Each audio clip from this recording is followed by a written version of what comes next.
Genes are passed down from parents to offspring, often determining traits like hair color, personality, and even eye color. My genes are blue. Sydney Sweeney has great genes. Sydney Sweeney, known for her roles in popular TV series like Euphoria and The White Lotus, made waves at the Met Gala with her stunning transformation. Sporting a new hairstyle, Sweeney left fans and onlookers in awe as she looked almost unrecognizable, with some mistaking her for singer Billie Eilish. Let's dive into the details of this unexpected turn of events. The Met Gala is known for its extravagant fashion and celebrity sightings, and this year was no exception. As stars descended upon the red carpet in their most daring and avant-garde ensembles, all eyes were on Sydney Sweeney as she made her grand entrance. Gone was Sweeney's signature blonde locks, replaced by a sleek jet black hairstyle that completely transformed her appearance. With her hair styled in a chic bob and her makeup accentuating her features, Sweeney exuded confidence and elegance as she posed for the cameras. But it wasn't just Sweeney's new hairstyle that caught the attention of fans and media outlets alike. Many were quick to point out the striking resemblance between Sweeney and singer Billie Eilish, with some even mistaking the actress for the Grammy-winning artist. The comparison between Sweeney and Eilish sparked a flurry of excitement and speculation on social media, with fans debating whether the two could pass as doppelgangers. Social media is flipping out over the latest batch of college sorority recruitment videos, but not for the reasons you might think. Surprisingly, it all has to do with Sydney Sweeney and her button-pushing American Eagle ad campaign that triggered woke TikTok with accusations of eugenics and even Nazi propaganda. But just so we're clear, this is not me telling you to buy American Eagle jeans. Sydney Sweeney has great genes. You see what I did there, right? So here's how the two trends are stitching together. Every year, sororities on campuses across the country make high-energy dance videos to lure in potential pledges and, of course, try to go viral in the so-called Rush Talk community. At the University of South Carolina, aka the Gamecocks, the creative college co-eds of Alpha Chi Omega have a track record of racking up millions of views. They've even garnered endorsements from brands like Poppy. But when the clips were reposted to X, the MAGAverse seized the moment to praise the undergrad's all-American beauty. One Florida mom named Allison tweeted, "They have great genes." And she's not alone. The X account Patriot Oasis wrote, "Breaking, great genes are back in, still in the golden age of America." You pricked my finger. You're such a woman. Well, you were the woman. No, I'm the man. Who am I? I'm a tranny. I'm a man. All aboard the 5G train! How many bloody G's are there? I'll take it from there. Okay. All right, we're gonna lose Ozzy and bring in the new one. Marker. Ozzy's in the background, guys. What? He's in the background. Is this the way out? It's Fever, 6G Fever. What's a 6G? What the f***'s a Bieber? I don't know, kinda looks like a girl.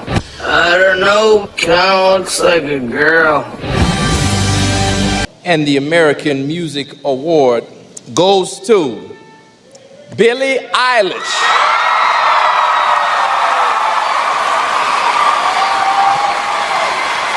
Billie Eilish is on tour in Europe, and she sent this message. Oh my God, Artist of the Year. This is so crazy. I feel speechless.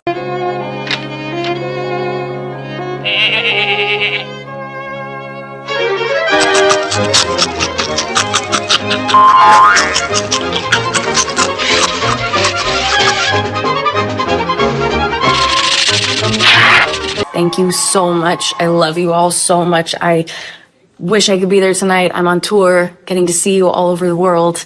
Thank you to the AMAs. Thank you to the fans. I know you voted for this. This means the world to me. I am just so lucky to get to do what I do and to do it with you. I love you all so much. Thank you, guys.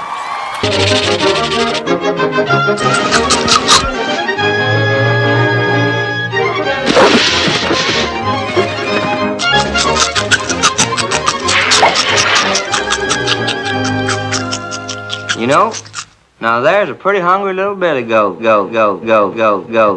Never before have more goats, the greatest athletes of all time, been assembled into one television series.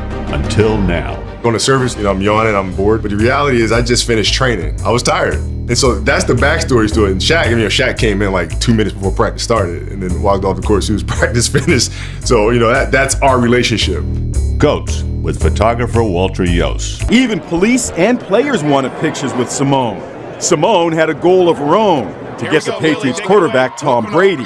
Hundreds of reporters were shouting questions, and then Simone got her chance. Okay, so we talked football. Right there. Thank you. Yep, Brady just called Simone a goat, shorthand for greatest of all time. Where have all the good men gone, and where are all the gods? Where's the streetwise Hercules to fight the rising odds? Isn't there a white knight upon a fiery steed? Lead the night, I toss and turn and dream of what I need. I need a hero. I'm holding up for a hero till the end of the night. He's gotta be strong and he's gotta be fast and he's gotta be fresh on the fight. I need a hero. I'm holding up for a hero till the morning light. He's gotta be sure and he's gotta be soon and he's gotta be larger than life, larger than life.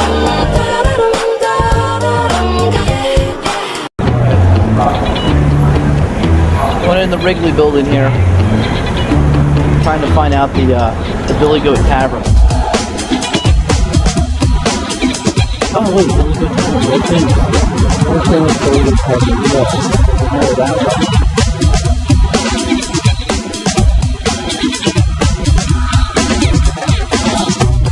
We get the word of the famous Billy Goat. This is the famous Billy Goat Tavern, or infamous Billy Goat Tavern, because this is the shrine to the curse of the Chicago Cubs.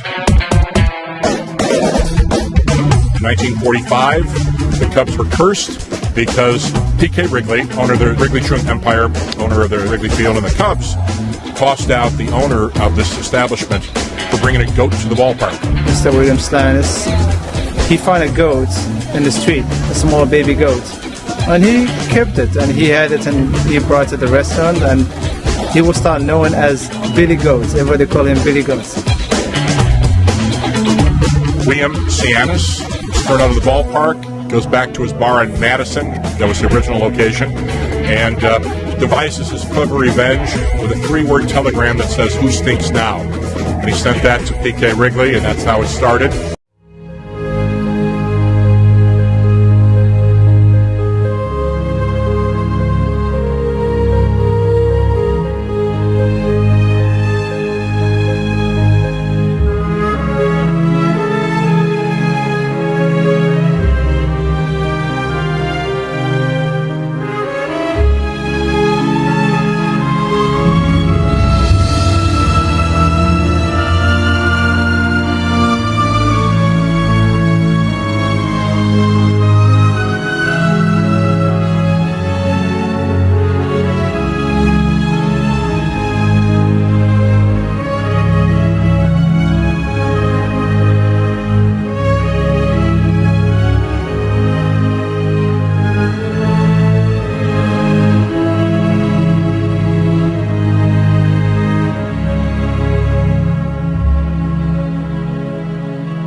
The face of crime.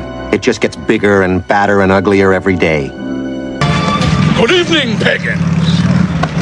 Don't forget your goat leggings.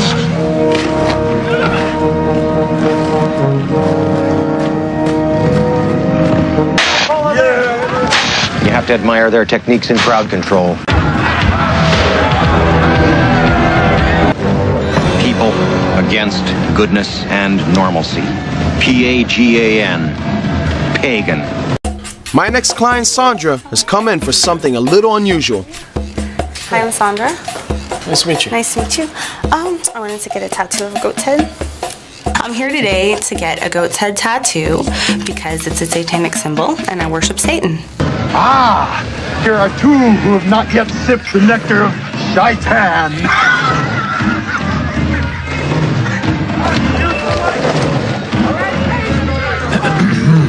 A small surprise before the ceremony starts?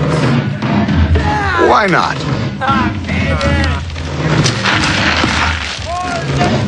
You? I had a big lunch.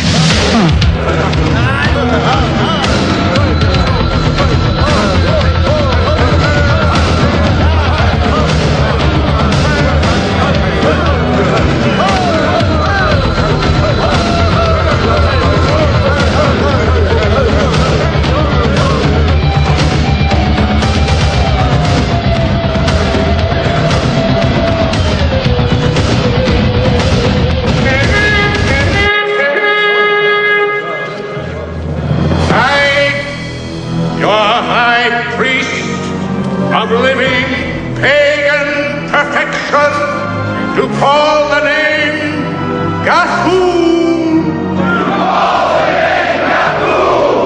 El Bazer, Ignodros, Shaitan.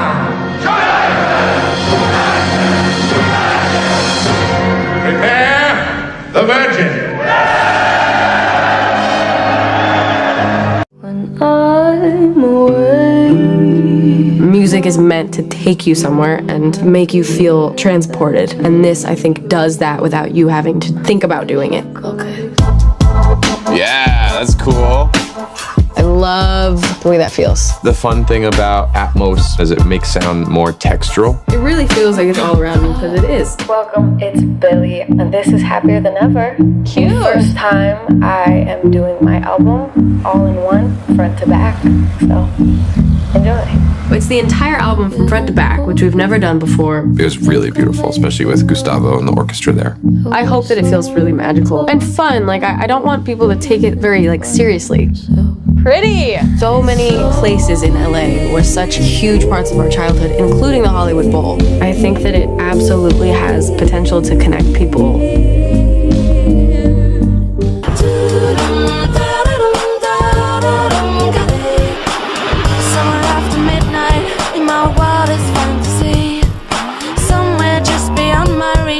Someone reaching back for me, racing on the thunder, rising with the heat. It's gonna take a Superman to sweep me off my feet. I need a hero. I'm holding out for a hero till the end of the night. He's gotta be strong and he's gotta be fast and he's gotta be fresh on the fight. I need a hero. I'm holding out for a hero till the morning light. He's gotta be strong and he's gotta be soon and he's gotta be larger than life.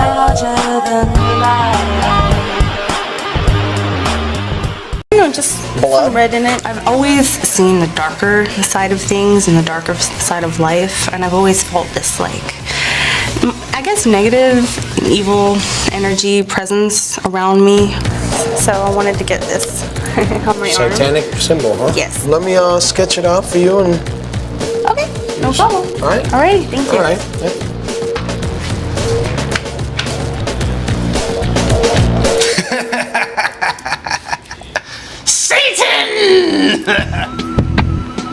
I wonder if Satan worshippers are happy people. I'm prepping Sandra's satanic goat head, and Garver isn't making me feel any better about it. Why am I even doing this? I'm gonna go straight to hell. Dude, that's some crazy satanic right there. I'm a good Jew, I am. I'm not allowed to do that kind of stuff. You not? No. Why? Because it would upset my parents. That doesn't look like a goat, does it? The eyes are more angled. Look at him. That's an evil-looking goat. It's satanic, dude. It's supposed to look evil. Why a goat? Have you ever seen a goat? Goats are scary looking, dude.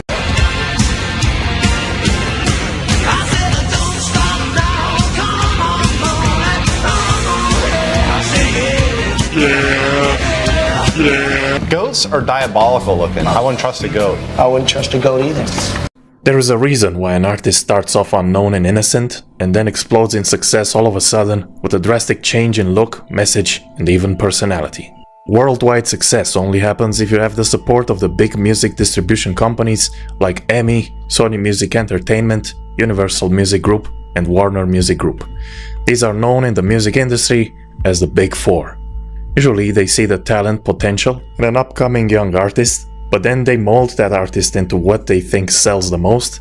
They will also use that artist as a relay for different agendas, which can take numerous forms, but to mention some, they can be political, philosophical, psychological, sexual, or spiritual. They have to promote mindless materialism, degenerate behavior, social justice, LGBTQ activism, sexual perversion, transhumanism, and to top it off, occult Luciferian symbolism. For the truth seeker, this is nothing new. But as the propaganda of the deceivers is growing stronger, it is also our duty to counter that by updating the people on their schemes and dismantle them in videos like this one. So in today's video, similarly to how I did with Travis Scott's productions, I will go through some of the greatest hits of Billie Eilish in chronological order and show you the symbolism that I found and that I think is related to the agendas I mentioned.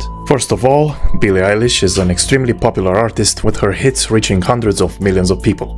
This is due to the fact that she is releasing all of her songs through Darkroom Records, which is a subsidiary of Interscope Records, which is owned itself by Universal Music Group, which is one of the big 4 music distribution companies in the world that I mentioned before. Based in Santa Monica, California, Interscope Records artist roster includes Lady Gaga, Dr. Dre, Eminem, Kendrick Lamar, Lana Del Rey, Gwen Stefani, etc.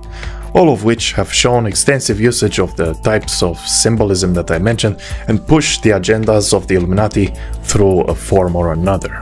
Billie Eilish is Interscope's new Dark Star, a product that was created to be edgy enough to appeal to the indie audience, but with melodic structures that would also appeal to the average pop music listener. That way you catch both fish in one net. All the good girls go to hell, as she says in one of her tracks from 2019, is a definition of what these degenerate record labels do to young talented girls. They take them from a place of innocent beautiful art and then pervert them and bring them to the level where they look like they are drugged up and not even aware of what they're doing. What they represent through their new art and what these people make them do in the music videos, they are literally being brought to hell and trapped in a box. So at the end of the day, we shouldn't cast stones at the artist, but at their controllers. Ocean Eyes is her first hit back in 2016. In the video, it's just her singing in this purple haze for the entire duration of the video, so you would be inclined to say that nothing much is going on. But let's go through the occult meaning of this color. Violet is the highest vibrating color, both in physics and spirituality, which associates it with the crown chakra. In occultism, it is the color of the 7th ray of ceremonial order and magic. Channelers of angel wisdom view it as the color of transformation, forgiveness, and freedom. It is an extraordinary color rarely seen in nature. According to Manly P. Hall, it was first obtained from the blood of a sea shellfish by the Phoenicians, who set an extremely high price on this rare and luxurious commodity. Purple combines the blue of spiritual heights and ocean depths with the energy and vitality of blood red. I mean, she does talk about ocean eyes, so maybe it has something to do with it. Only those with highest rank in society, namely clergymen and royalty, used to wear robes of that hue.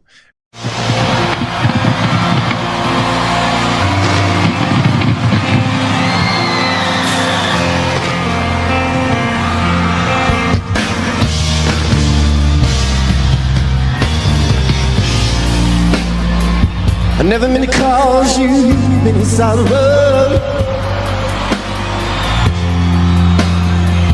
I never meant to cause you any pain.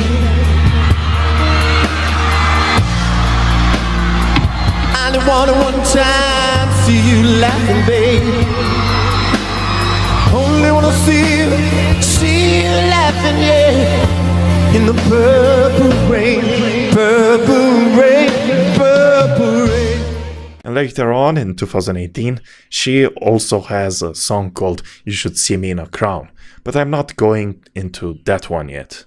So in the lyrics of Ocean Eyes, she says, burning cities and napalm skies, 15 flares inside those ocean eyes. This to me sounds like some kind of dark prophecy.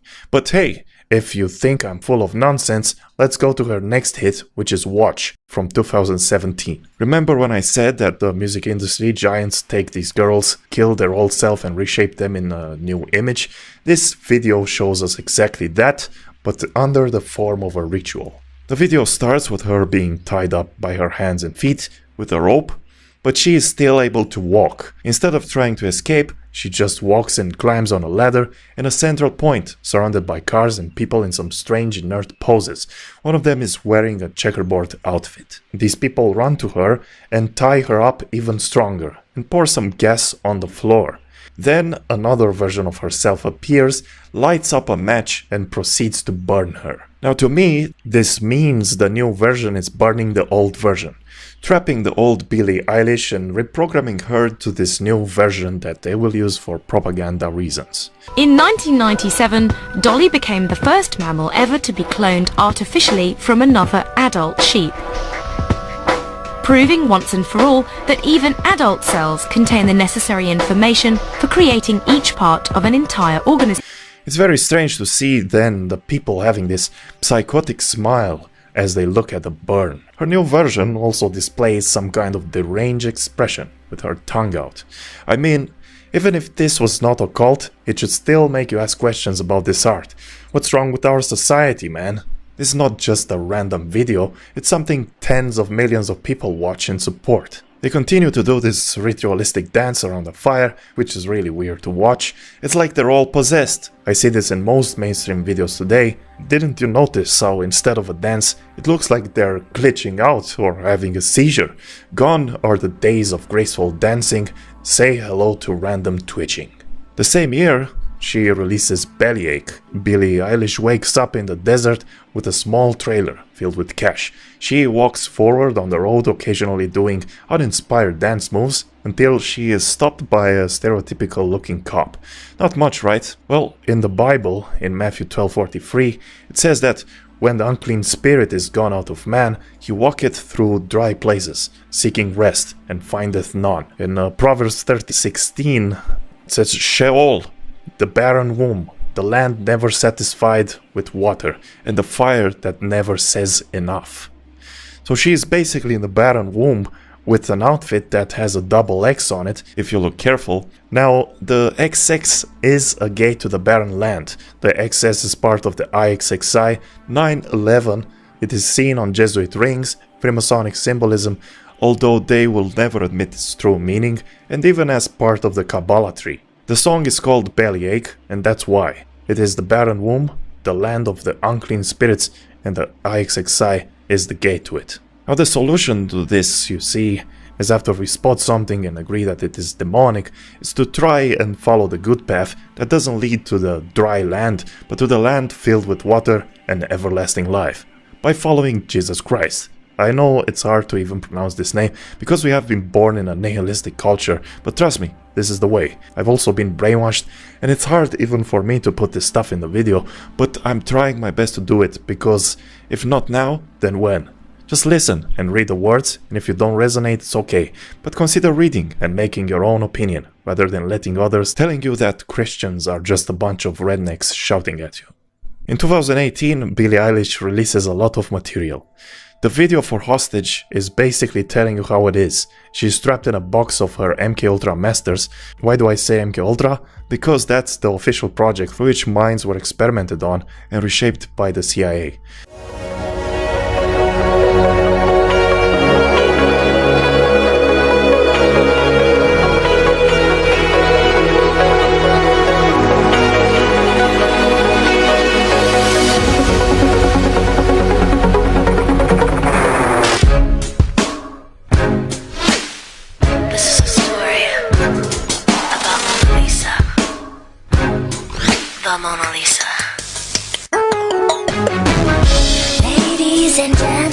I've got a little story to tell about Mona Lisa and how she suddenly fell.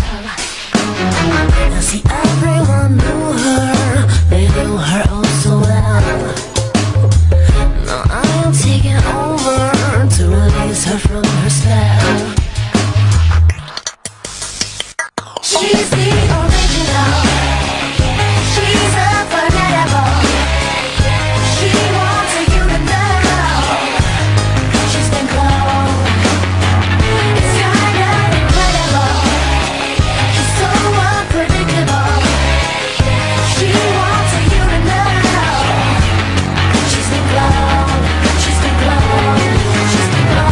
And then it was such a hit. It was way bigger than I even anticipated.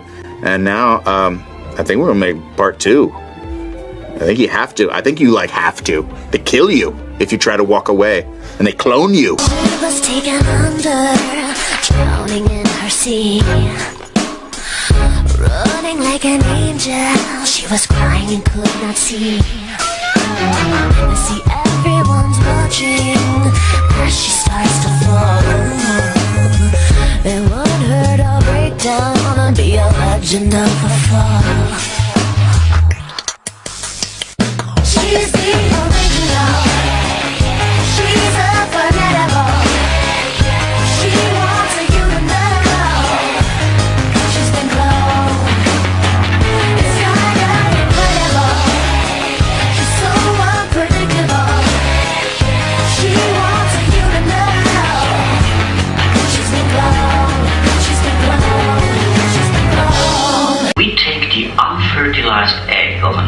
ovulating female and destroy all of its genes and chromosomes.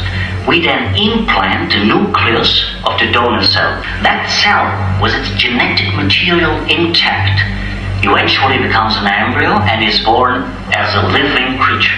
Without parents?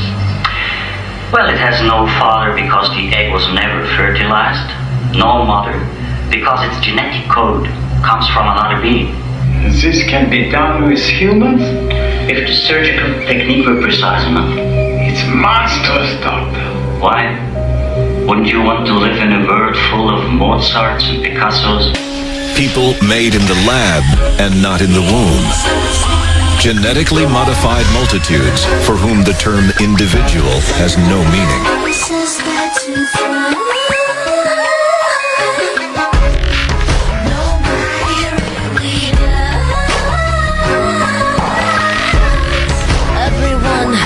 May we have a moment of silence right here.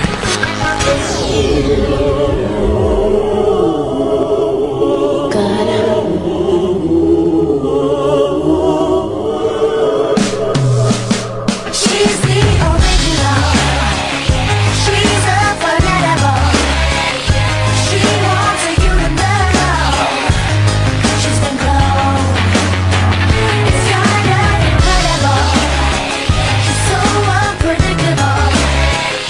She wants you to know that she's home, that she's home. She's the original. She's unforgettable.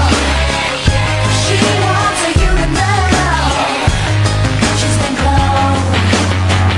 It's kinda incredible. She's so unpredictable. She wants you to know.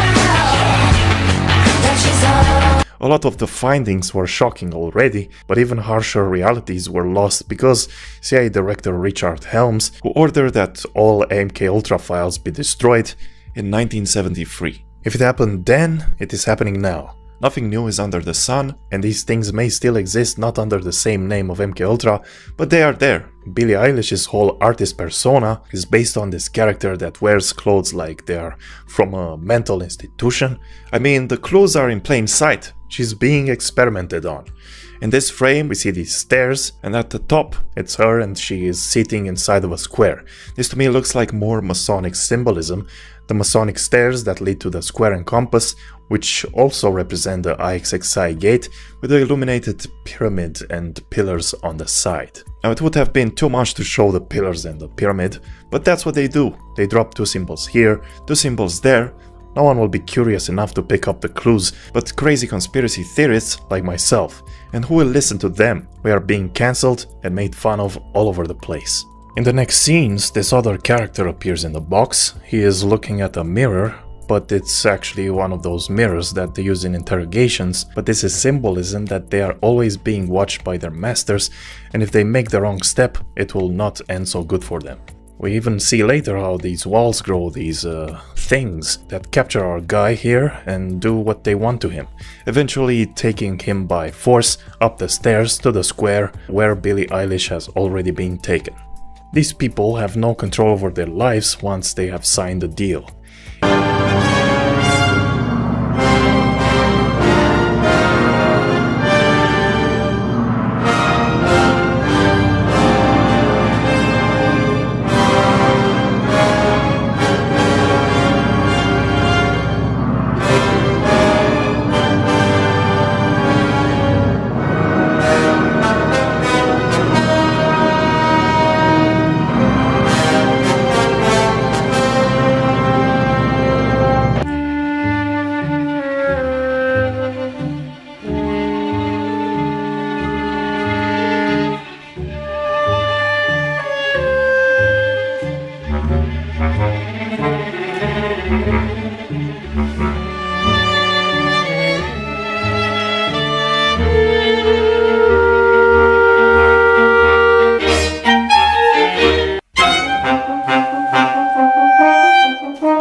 course, many of us are familiar with this story. We've seen the animated feature back in the 90s, and it's very easy to fall in love with characters like Belle and the Beast and how everything seems to work out so nicely for them. But, you know, now watching this with eyes to see and ears to hear, to me, this movie has taken on a whole new meaning. I believe that the main symbolism or metaphors that are in this movie are surrounded or centered around Bel and the Beast himself. As we look into things from a different perspective, it's quite fascinating that Bel just so happens to be a different name or a different variation of Baal. Okay, we know that the temple of Baal, or even it can be referred to as the temple of Bel, okay, that was located or is located in Palmyra, Syria. These arches that are being erected pretty much all over the place now. And, you know, of course, it made its appearance in London, then made its appearance later on in New York City. And I believe they are building digital replicas all over the world.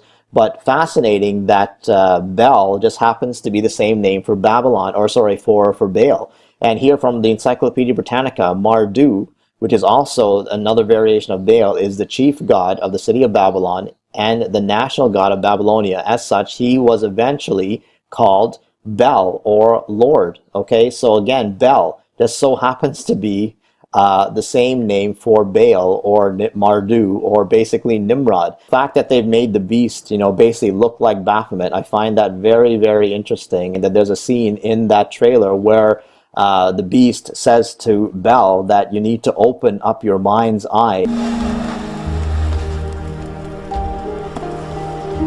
Another little gift from the Enchantress. A book that truly allows you to escape.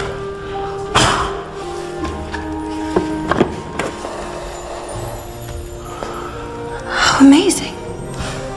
It was her cruelest trick of all. It was just another curse.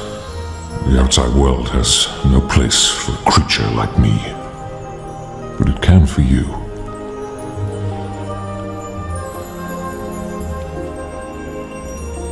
Think of the one place you've always wanted to see. Now find it in your mind's eye. And feel it in your heart.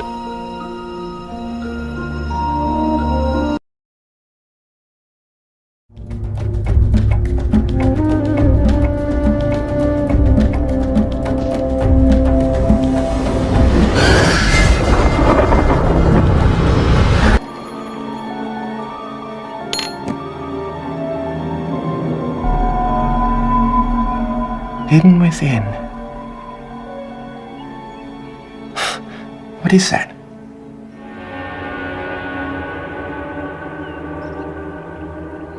The all-seeing eye. Yes, fascinating. Incredibly beautiful. My father once told me of a magical triangle stamped to the all-seeing eye. He said it gave its possessor extraordinary power, the power to control time. He called it the Triangle of Light. Have you heard of it? No, I haven't. By now I'm sure you will have discovered the clock I concealed. The clock is the key, Lara, and will unlock the hiding place of two pieces of a sacred icon. This is the magical triangle I told you about when you were a little girl. The Triangle of Light.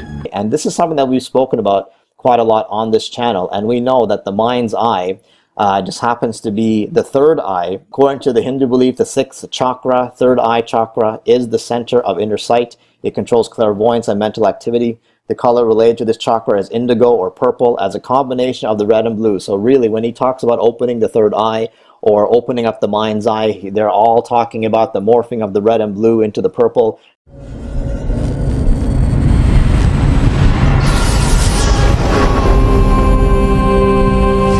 Who are you? One moment, I was Jack Orion. Funny how your memory leaves you right after you're born. It can take decades sometimes for people to even remember who they are or why they're here. Do you believe that the universe is infinite? Open your mind, Jack. You can become whoever it is you want to be. Once you wake up, you can't come back. If the prophecies are correct, he is Kalki. And if he is Kalki, you must terminate him. Jack, Wake up. How can I become as good as you? This will help.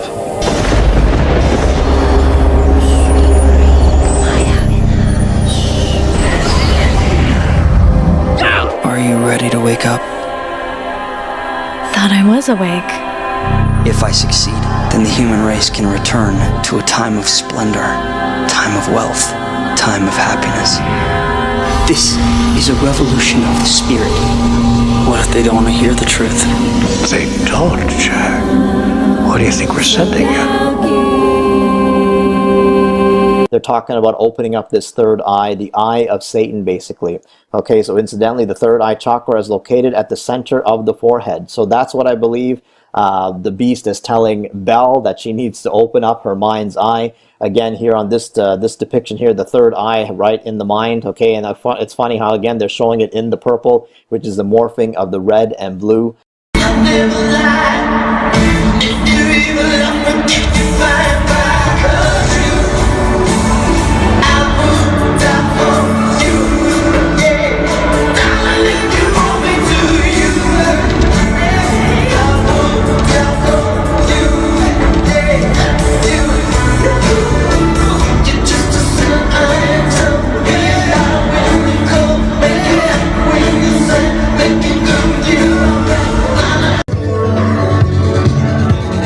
In the city centre last night, an epitaph in lights, in Prince's own words.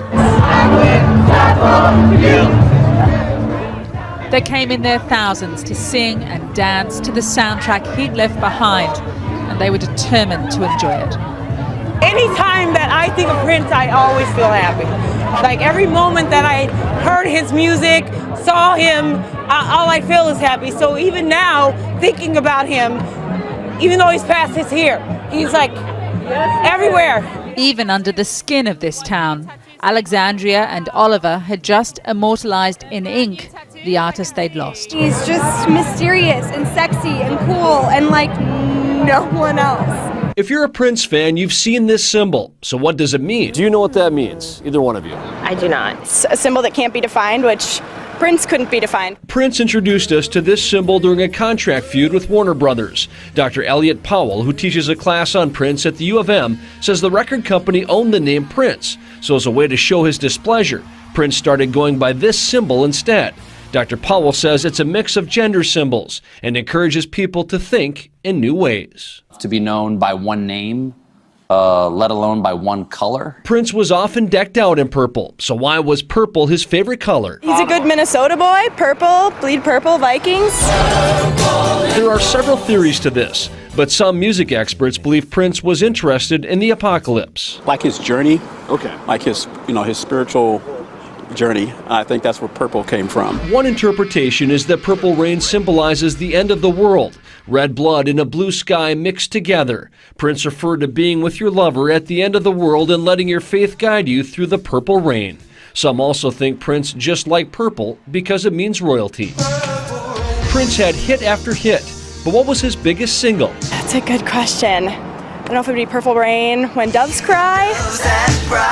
1984's When Doves Cry was the top song on the Hot 100 for 5 weeks. It was his longest running #1 hit. That song was on the Purple Rain album, which has sold more than 22 million copies worldwide. I caught a couple dreams, now I'm looking for the rest. Another generation and aspiring rapper SodaStream says it's Prince's insistence on artistic control that inspired him.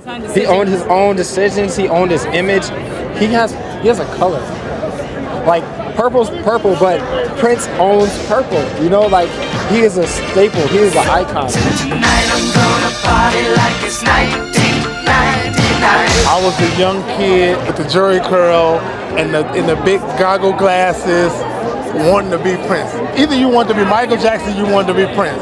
I wanted to be Prince. You know, to me, after looking at these things with eyes to see and ears to hear, I wouldn't be surprised at all if that really was a depiction of the beast rising from the pit, of the fallen angels being released, and to come down to this world, for the devil and his angels being thrown out of heaven, and for the beast to come and rule this world, because they are trying to get people to worship the beast. That is what the devil wants. That is what the Illuminati wants. That is what all these pagan religions and secret societies. That is what they have been working for. They are using these movies to seduce people, to seduce the general public into following the beast, Baphomet, the dragon, Satan, the Antichrist, whatever you want to call it. That is what they are doing through these movies. They are seducing the general public into worshiping the beast, so that when he does show up, the world will follow him. They will think he is wonderful. They will think he's here to solve our problems. They will think he has all the answers for, world peace and hunger and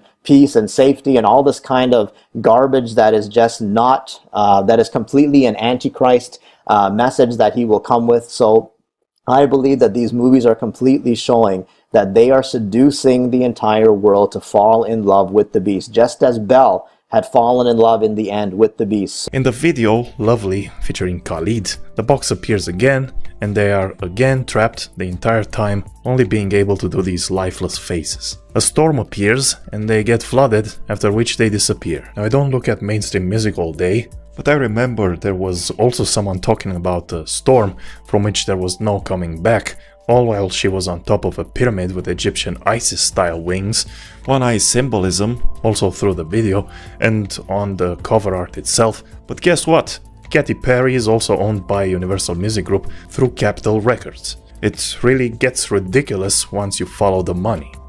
But let's start getting to the real messed up stuff. Same year, when the party's over got a video. The action happens in the same MK Ultra box, but this time the black goo appears, which you should already be familiar with if you watch my videos, but if you don't, here are some clues. The video game Prey has black goo entities. The Evil Within 2 has black goo with all-seeing eye, always watching you from the sky. Metro series has the Dark Ones. Death Stranding has the Tar. Stranger Things has the Upside Down world with its shadow monster. So what if there are black goo things in other material? Well, they all have one thing in common. In each one of these stories, they represent a higher form of consciousness, and they can change shape as they please and have all kinds of special powers. In Prey, they extract energy from the Typhons, which they use to upgrade humans through neuromods. The neuromods act similar to the Neuralink technology in the real world. In other words, they need these demons to make humans better, and as their advertisement, they have this all-seeing eye symbolism. However, in the game, all people who use that technology died because the Typhons killed them. In the Metro series, we are led to believe that the Dark Ones are higher consciousness entities that we are supposed to accept among us and live together with. If we choose the ending where we destroy them, the game plays dark music and makes you feel like some kind of immoral bastard. In Stranger Things, the big boss from the Upside Down world, the Shadow Monster, possesses will and completely takes control of his actions. He is then later on exorcised from will by using heat. In the movie, however, they don't use the word possession or exorcism or demons. None of these games and movies will, because they want to mask these concepts from the viewer and instead go for a more unexplained phenomenon, atheistic fiction approach. And that's the thing with Billie Eilish's stuff. You will think you are just watching metaphors to describe her relationship dramas, when in fact you are watching the truth about her physical, mental, and spiritual imprisonment. And I had to share this with you because a commenter left a link to this movie trailer with Nicolas Cage in it, and it's called Color Out of Space. Now, this is a story written by H.P. Lovecraft, okay? Now, H.P. Lovecraft is the one that Geordie Rose talks about all the time, the Lovecraftian old ones that aren't necessarily aligned with what we want. And these things that we're summoning into the world now are not demons, they're not evil, but they're more like the Lovecraftian great old ones. There are entities that are not necessarily going to be aligned with what we want.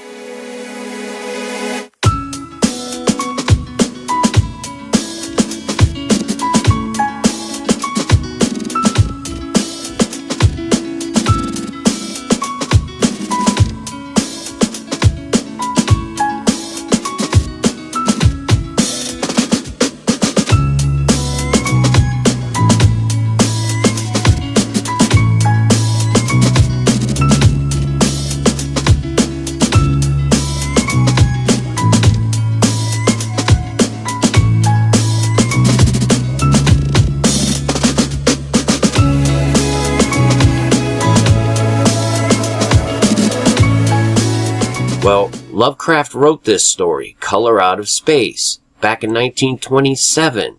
And then Stephen King wrote a story in 1976 called Weeds. And it was based on this story, right? And the character in the book Weeds is Geordie Verrill. Now think about that. Geordie Rose, not a very popular name, and Verrill, as in the Verrill Society. All the Nazi SS connections here. The Thelema, the 93, right? This is what this is, you guys, summoning the great old ones. I'm just telling you, this is what's going on, and it ties exactly into the chemtrails. That's what this is all about. Color out of space. These components and these chemtrails can copy literally the light that is transmitted in your very DNA. These particles can copy this, replicate it, and then give it back to the perpetrators, if you will, which they can then use to manipulate mind, emotion, all manner of things. And this is the plan. This is how they're taking over everything and everyone. Because when they spray these things, it goes on everything and everyone. It's in the static, it's in the moisture, it's in here, it's out there. They're literally spraying nanoscale DNA porphyrin complex for artificial light harvesting. This is what they're doing. Artificial light harvesting. Light is information. Color out of space. And the only defense against this is the Spirit of living God. Regeneration through the blood of Christ. You become a new creature and protects you. You become sealed under God. These are self-assembling, electroluminescent, double helical, metal polymer, photonic crystal fibers. This is what's going on, you guys. The fibers, the Morgellons in particularly, are distributed in two different chemical fibers that are, one's blue and one's red. Now watch the Morgellon, what he does. He loves us. He's getting excited and he's trying to get close. They're in you, and they're in me, and they're in everything that we see. And it's all to do with frequencies. The 5G plays into all this. It's just so diabolical that you can't even wrap your mind around it. They're literally telling you that they're summoning the great old ones, and they're putting them in charge of your thoughts and your actions if you're not protected. Pay no attention to that man behind the curtain! Right? I'm going to share this commercial with you here because it's off the charts, you guys. And we're going to talk about 7G too. But get a load of this commercial, which I am not going to play the sound for. Now check this out. This is their T-Mobile secret 5G lab right here, okay? I want you to notice the color scheme.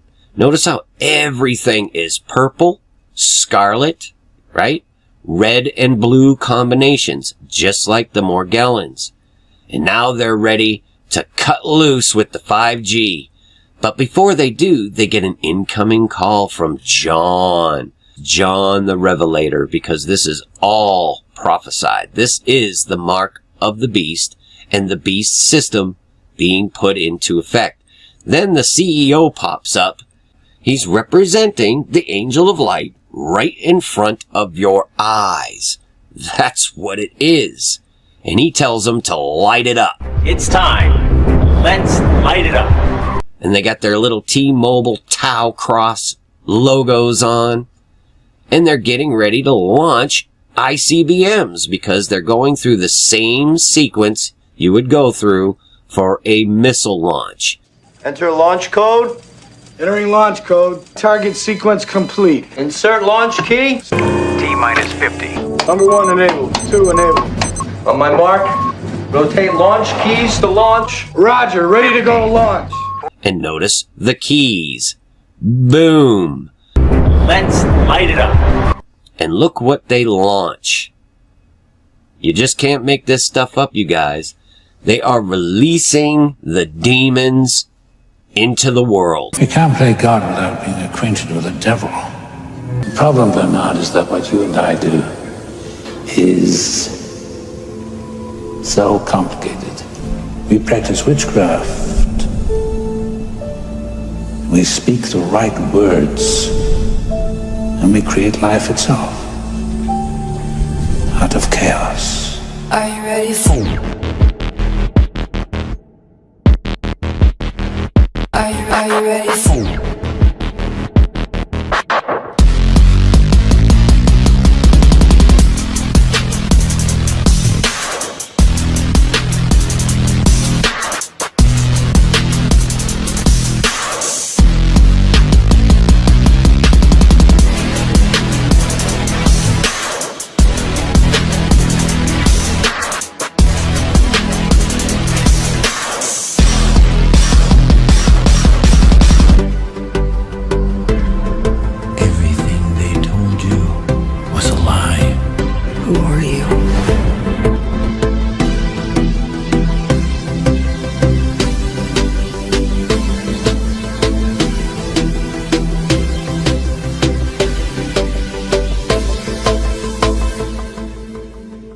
Are you ready for it?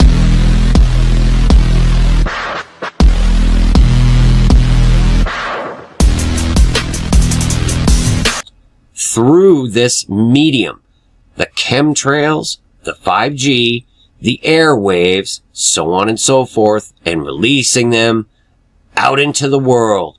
Look at that. It looks like Kansas, don't it? Looks just like Kansas. We're not in Kansas anymore. These look like chemtrails, and they're turning the whole landscape into this purple hellhole, putting you into an augmented reality and harvesting your life energy, your light, your very will, because that's what they want, your free will, and most will freely give it up, eventually taking the mark of the beast. Yeah! And we're just getting started. Wait until they see what's next. This is no joke, folks. This is the real deal. You're dealing with the prince of the power of the air.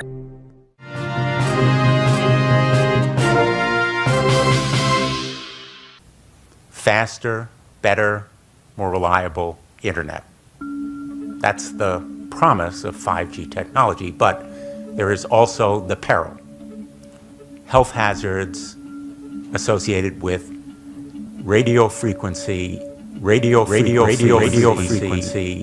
that is higher also, and requires more transmitters and antennas. The film you're about to see has no characters.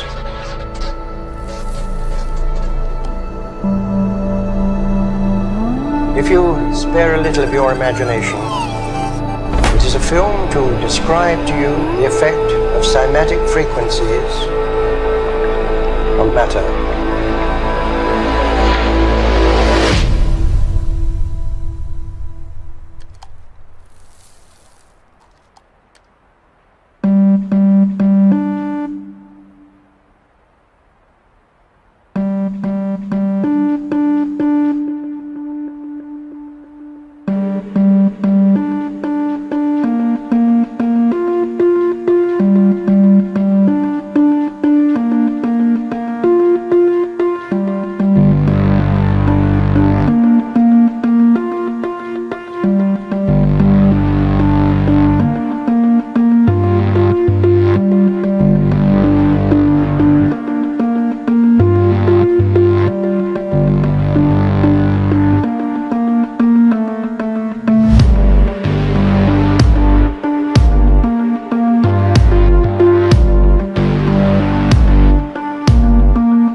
solely and completely to sound.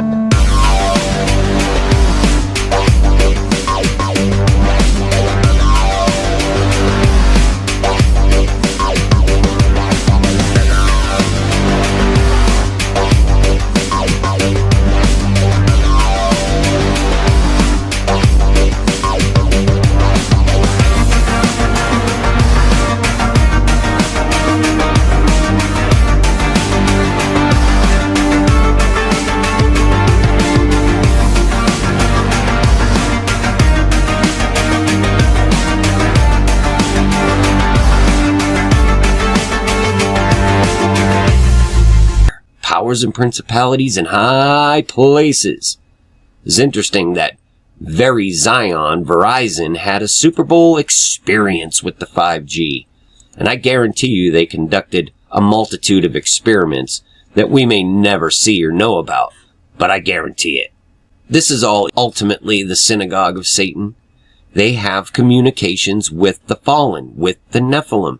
That's who they are. The color out of space is what they are setting up. This is Satan's beast system manifesting before your eyes. And they distribute all the media through the chemtrails, as well as controlling the weather with it.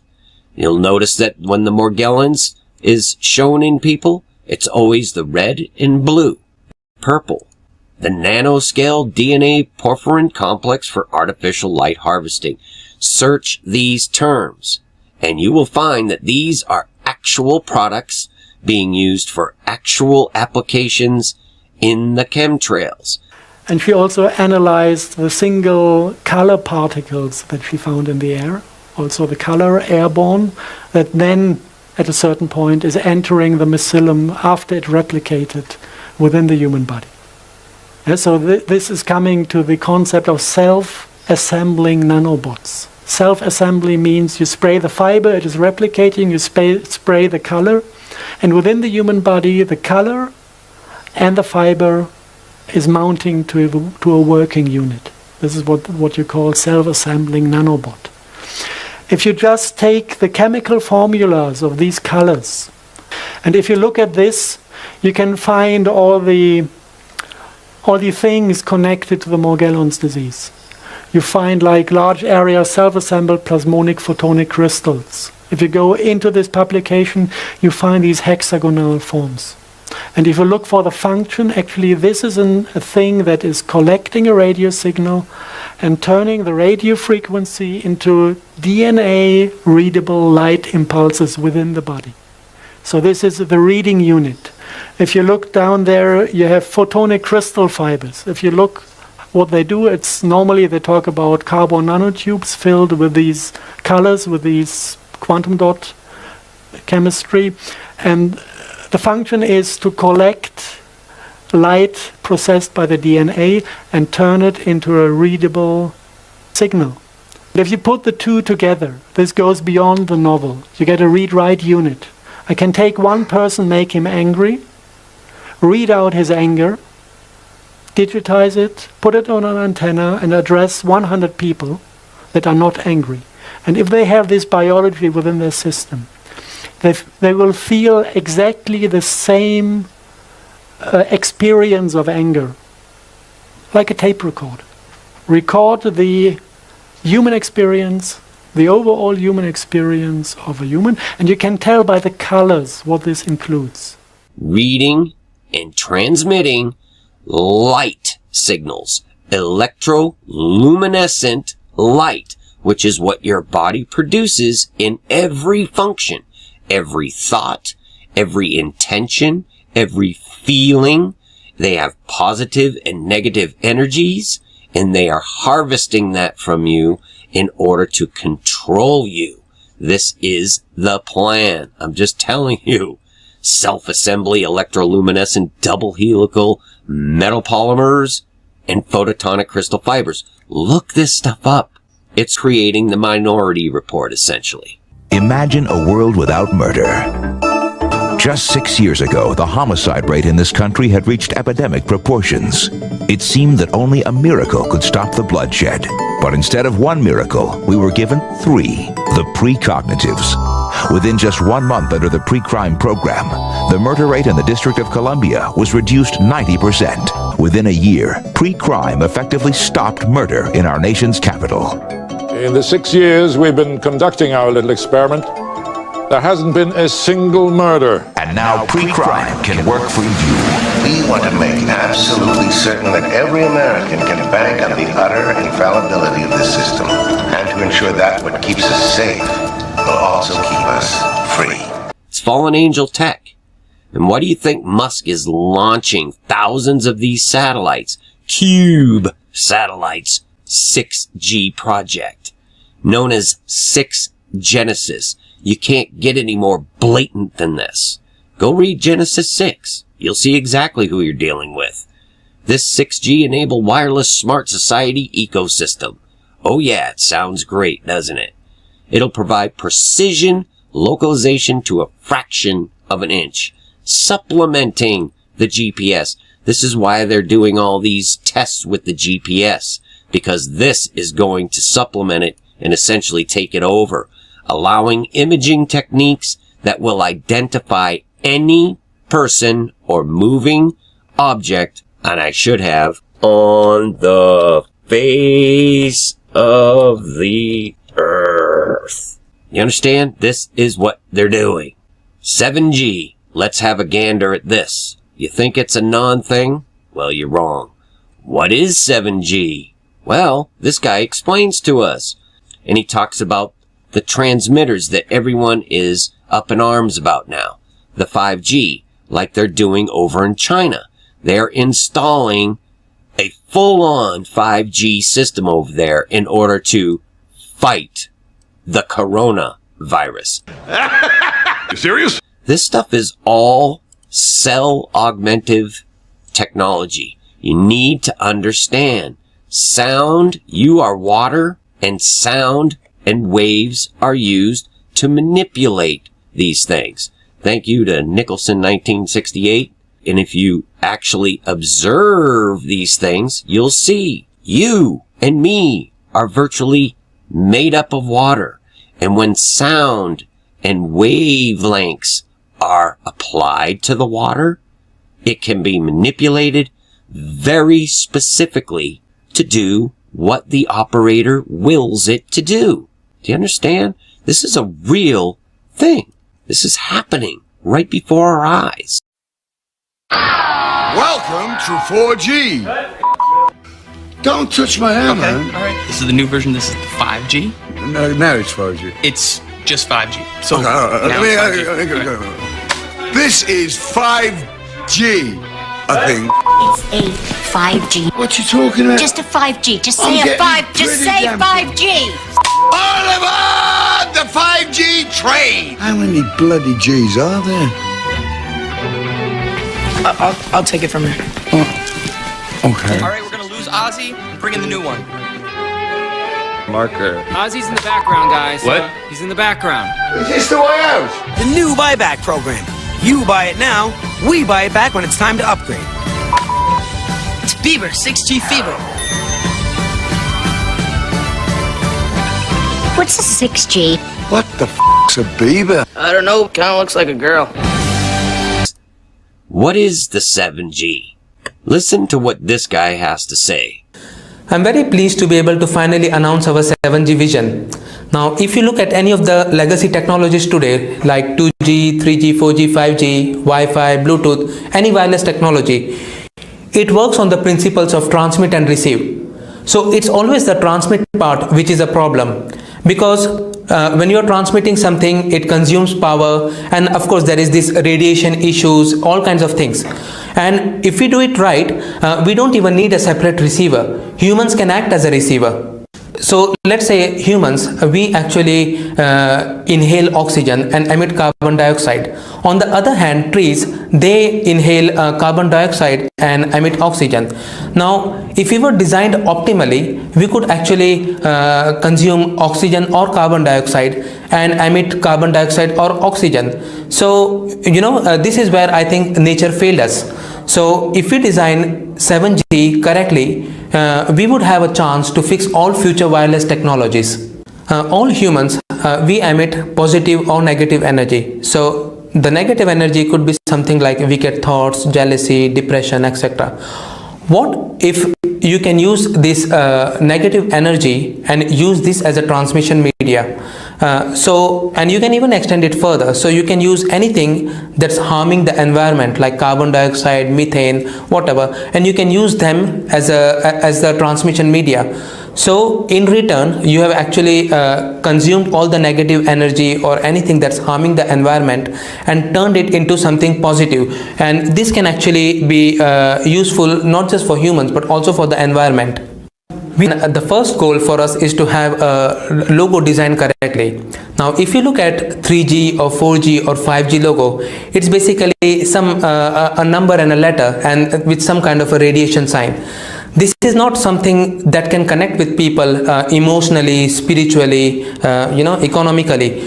So what we need to do is we need to design a logo that actually connects with people, and the people can actually buy into this vision. The most important thing to do is get the logo right. With a good 7G logo, we can get the entire community behind this vision. We are very excited about 7G. As she is used as a tool, exactly like Will from Stranger Things. So now that we kind of get what this black goo thing is about, let's see what happens in the video. After she drinks the black goo glass, she starts crying obnoxiously with black tears. Eventually, towards the end of the video, the black goo overflows and turns the entire screen black. The continuation of the symbolism here, we see it in 2019, through the videos Bury a Friend and All the Good Girls Go to Hell. But before we get into that, I want to conclude her 2018 period with the track You Should See Me in a Crown, which confirms what I said in her Ocean Eyes video about the violet representing the crown chakra, a color used by the elites and the illuminated ones. But what kind of king and queen are we talking about here? She looks to me like she's drugged up, destroyed, and covered in spiders.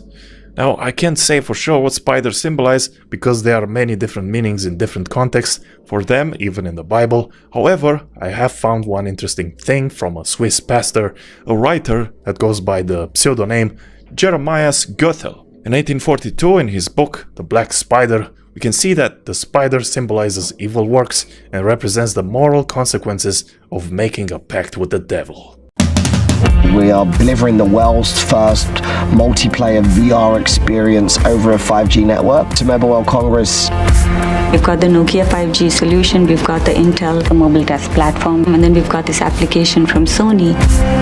Now you can actually get to become Spider-Man, which is a whole other level of fun, I think.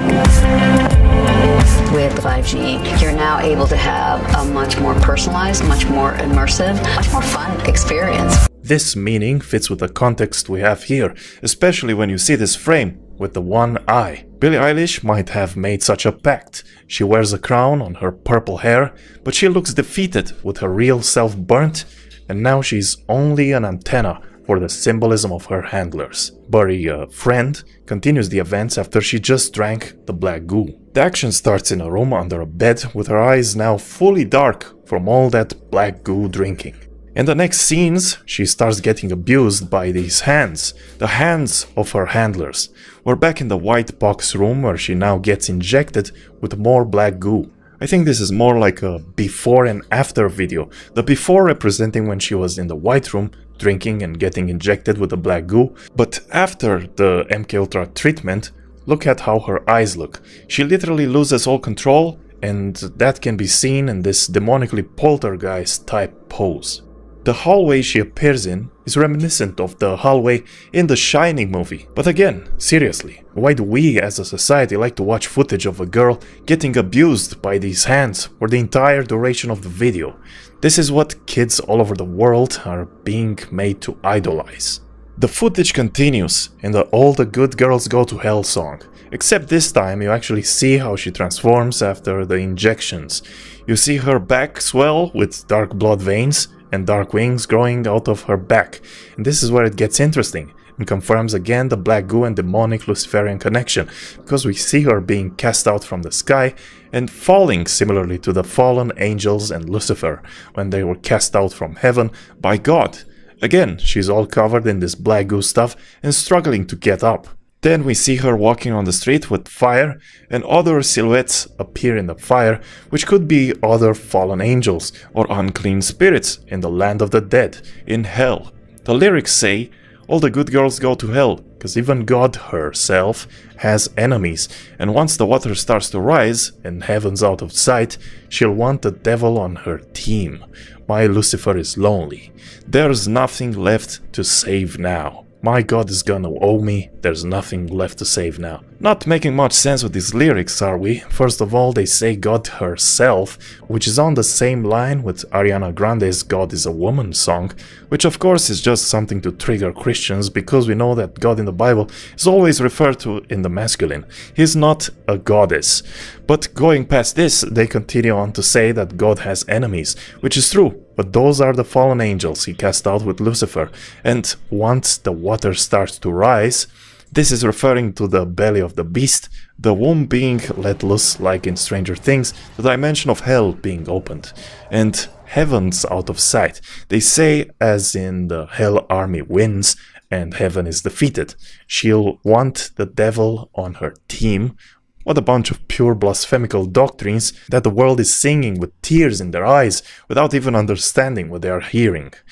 This isn't the NBA where one player can go and just drastically change the fortunes of a team. But Tom Brady has done this. He's changed the culture. He's changed the way the coaches see the game, the way the players see the game. Know that there's some things you don't write about and you don't talk about because you'll lose your job. And that's where the control is. And that's why they pay anchormen like Dan Rather $2 million a year. Because he doesn't question them. He knows that if he goes against them, he's going to lose $2 million a year. Do you think a man that looks pretty and sits in front of a TV camera for the 6 o'clock news is worth $2 million a year? No way. I don't care how long he works and I don't care what he does. There is no job worth $2 million a year. That's why they pay athletes these fantastic salaries. I was listening to the radio the other day. They just contracted to pay one player on one team $6 million a year. Can you believe this? And why is that? It's the Roman circus. What does the emperor do when the people become restive, and when the people are asking questions, and when the people don't like the policies of the emperor? He sends them to the circus. He creates a circus. He builds a giant coliseum. And he begins to throw the Christians to the lions. And he has great chariot races and football games and basketball games, all to keep the idiots preoccupied with things that don't mean anything in the scheme of the entire world, so that they don't have the time to learn what the truth is, so they don't ever get smart enough to learn how they're being manipulated, so they don't ever question the emperor. That's why they pay a player on a football team or a baseball team $1 million or $2 million or $3 million a year. It is the Roman circus. I know men who don't know anything in the world except who plays third base for the Mets. And they think that's a great accomplishment. And they meet and pat each other on the back and bond and go have cocktails and talk about what this guy that plays third base for the Mets did in last night's game. It's sad. It's really sad. Are you not entertained? Are you not entertained? Is this not why you are here?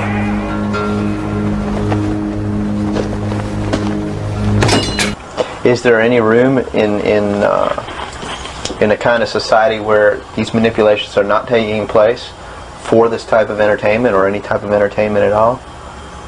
If people understand that a game is a game, if people understand that nobody, no matter what they do, is worth paying $2 or $3 million a year for. Okay, Houston, we've had a problem here. Can say again, please? Houston, we've had a problem. The Weeknd has been announced as the official 2021 Super Bowl halftime performer. The Grammy winner announced the news on his Instagram page, sharing a promotional photo in writing, "Performing on the iconic stage. See you February 7th, 2021. The singer opened up about performing on one of the most watched stages. "We all grow up watching the world's biggest acts playing the Super Bowl, and one can only dream of being in that position. I'm humbled, honored, and ecstatic to be the center of that infamous stage this year," he said in a press release.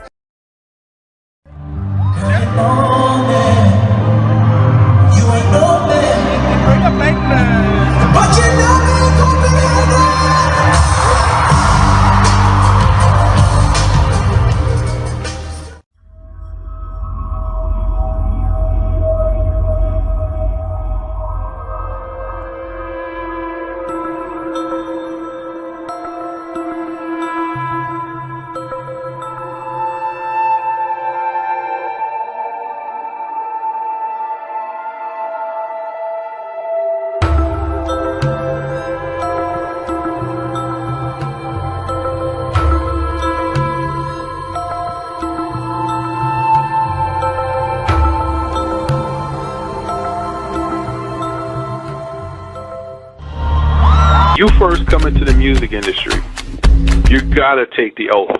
There is no ifs, ands about it. You're gonna take the oath. Just because you get a recording contract don't mean that you're part of the elite. You just on the recording contract, and yes, you have to take the oath whenever you get a contract, but you're not necessarily a part of the elite because you're not making any money. The people who are part of the elite and do blood sacrifices to get to where they are, they've been hand chosen.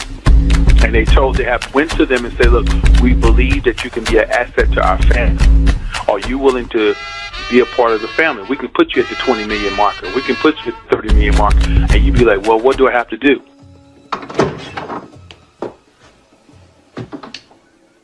Of course you're uncertain, Cal. Naturally, so was I, till I met him. But now imagine, if you can, a life without uncertainty, freedom from doubt, the ability to choose, single-mindedness. One life from each of us, Cal, is all he asks. And he rewards our devotion 1,000-fold. Personal desires, oh yes, of course, anything. That's part of it. It's only the beginning. There was a time, Cal, when man was at one with the gods, before the fall. Now we're at one again. Cal, we want you to join us.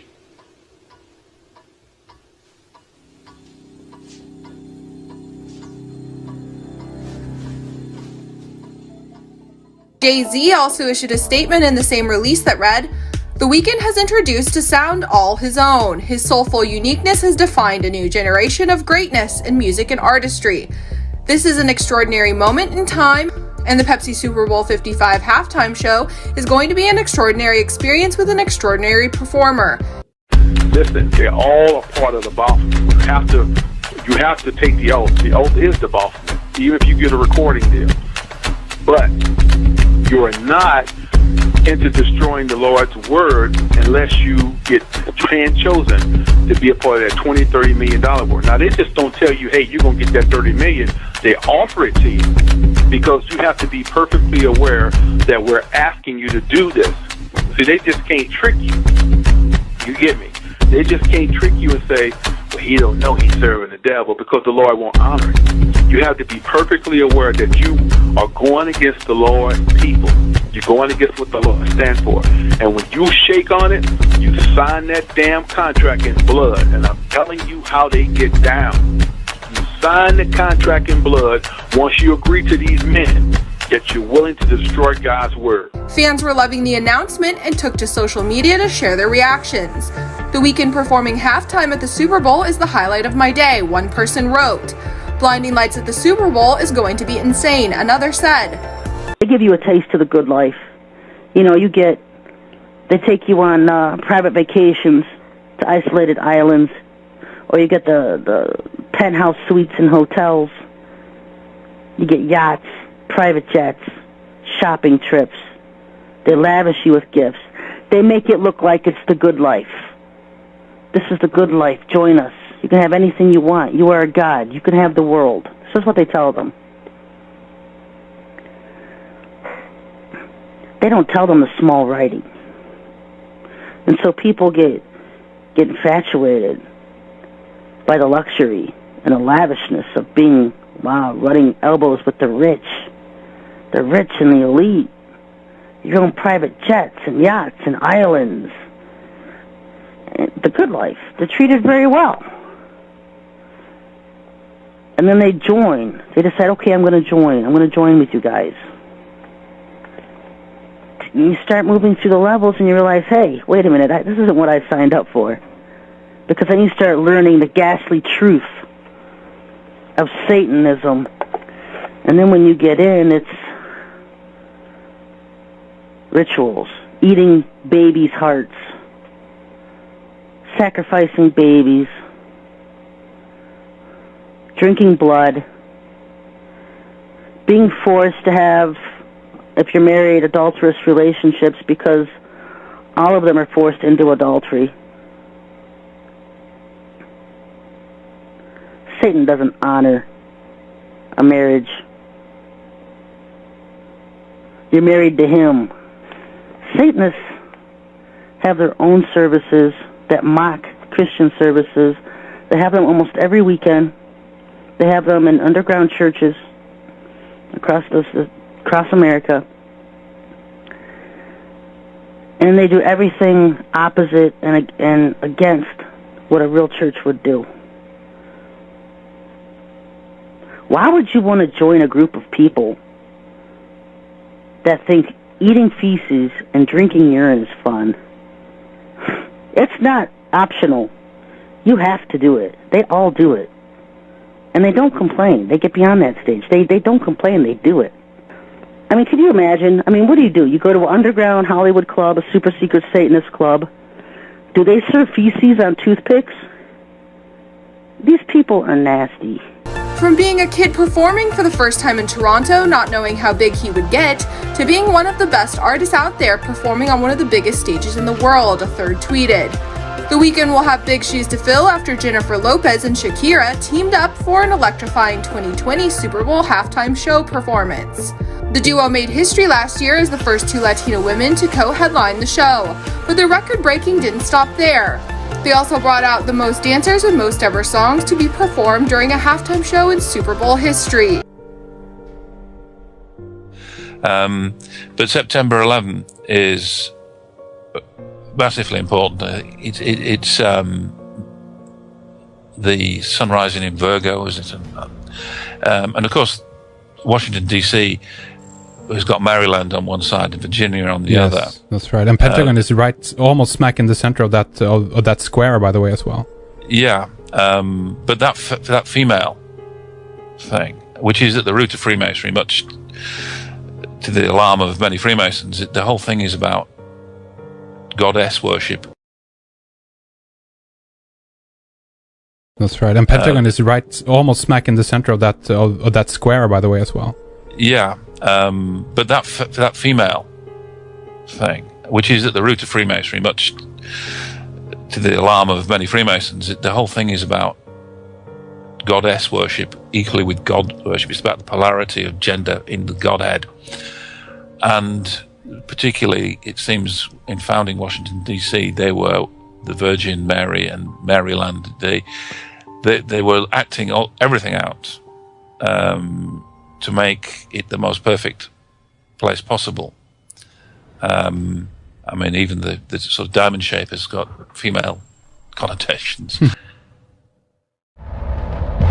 For by thy sorceries were all nations deceived,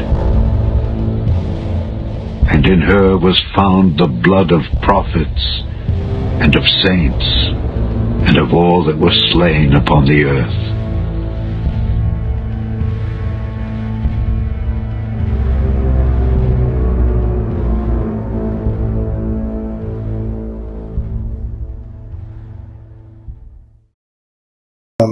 This Tom Brady interview that he did with Gillette. This is unbelievable. So he's talking about his wife Giselle, right? And he's talking about what she has him do and her, like, what she practices and all this. This is unbelievable. So listen to this. Any special thing you carried into the game Hold on. Sunday? Any superstitions? Going into the game? Any special thing you carried into the game on Sunday that you had tucked away somewhere? I did. I always, I've learned a lot from my wife over the years. She's so about the power of intention, and believing things that are really going to happen. And she always makes a little altar for me at the game because she just wills it so much. And so she put together a little altar for me that I could bring with pictures of my kids. And I have these little special stones and healing stones and protection stones. And she has me wear a necklace and take these drops she makes.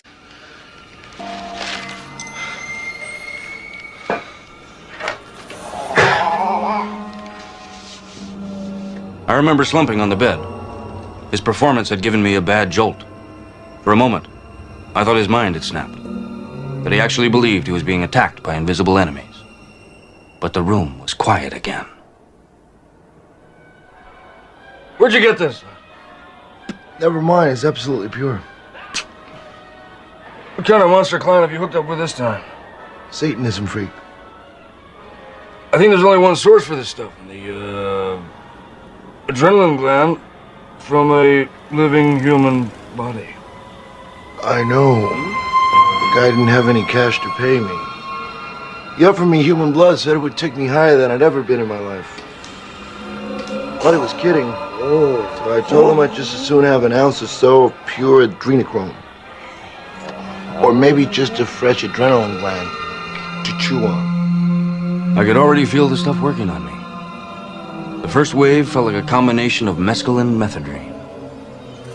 Maybe I should take a swim, I thought. And I'd say all these mantras. And I stopped questioning her a long time ago. I did. I just shut up and listened. And at first I was like, this is kind of crazy. And then about 4 years ago, we were playing the Seahawks. And she said, you better listen to me. This is your year, but this is all the things you're going to have to do to win. And I did all those things. And my God, it worked. It was pretty good. And then in 2015, it was about early January. And she said, you know how much I love you? And I said, yeah. And she said, I just want to let you know this is not going to be your year. Oh. And of course we lost. I said, what does 16 look like? And she said, 16 is going to be your year. So it was early January this year. And I said, babe, I asking, like, do we have a chance? And she said, yeah, but you're going to have to do a lot of work and you're really going to have to listen to me. So, man, I listened to her. And right after the game, she said, see, I did a lot of work. You do your work, I do mine. She said, you're lucky you married a witch. I'm just a good witch.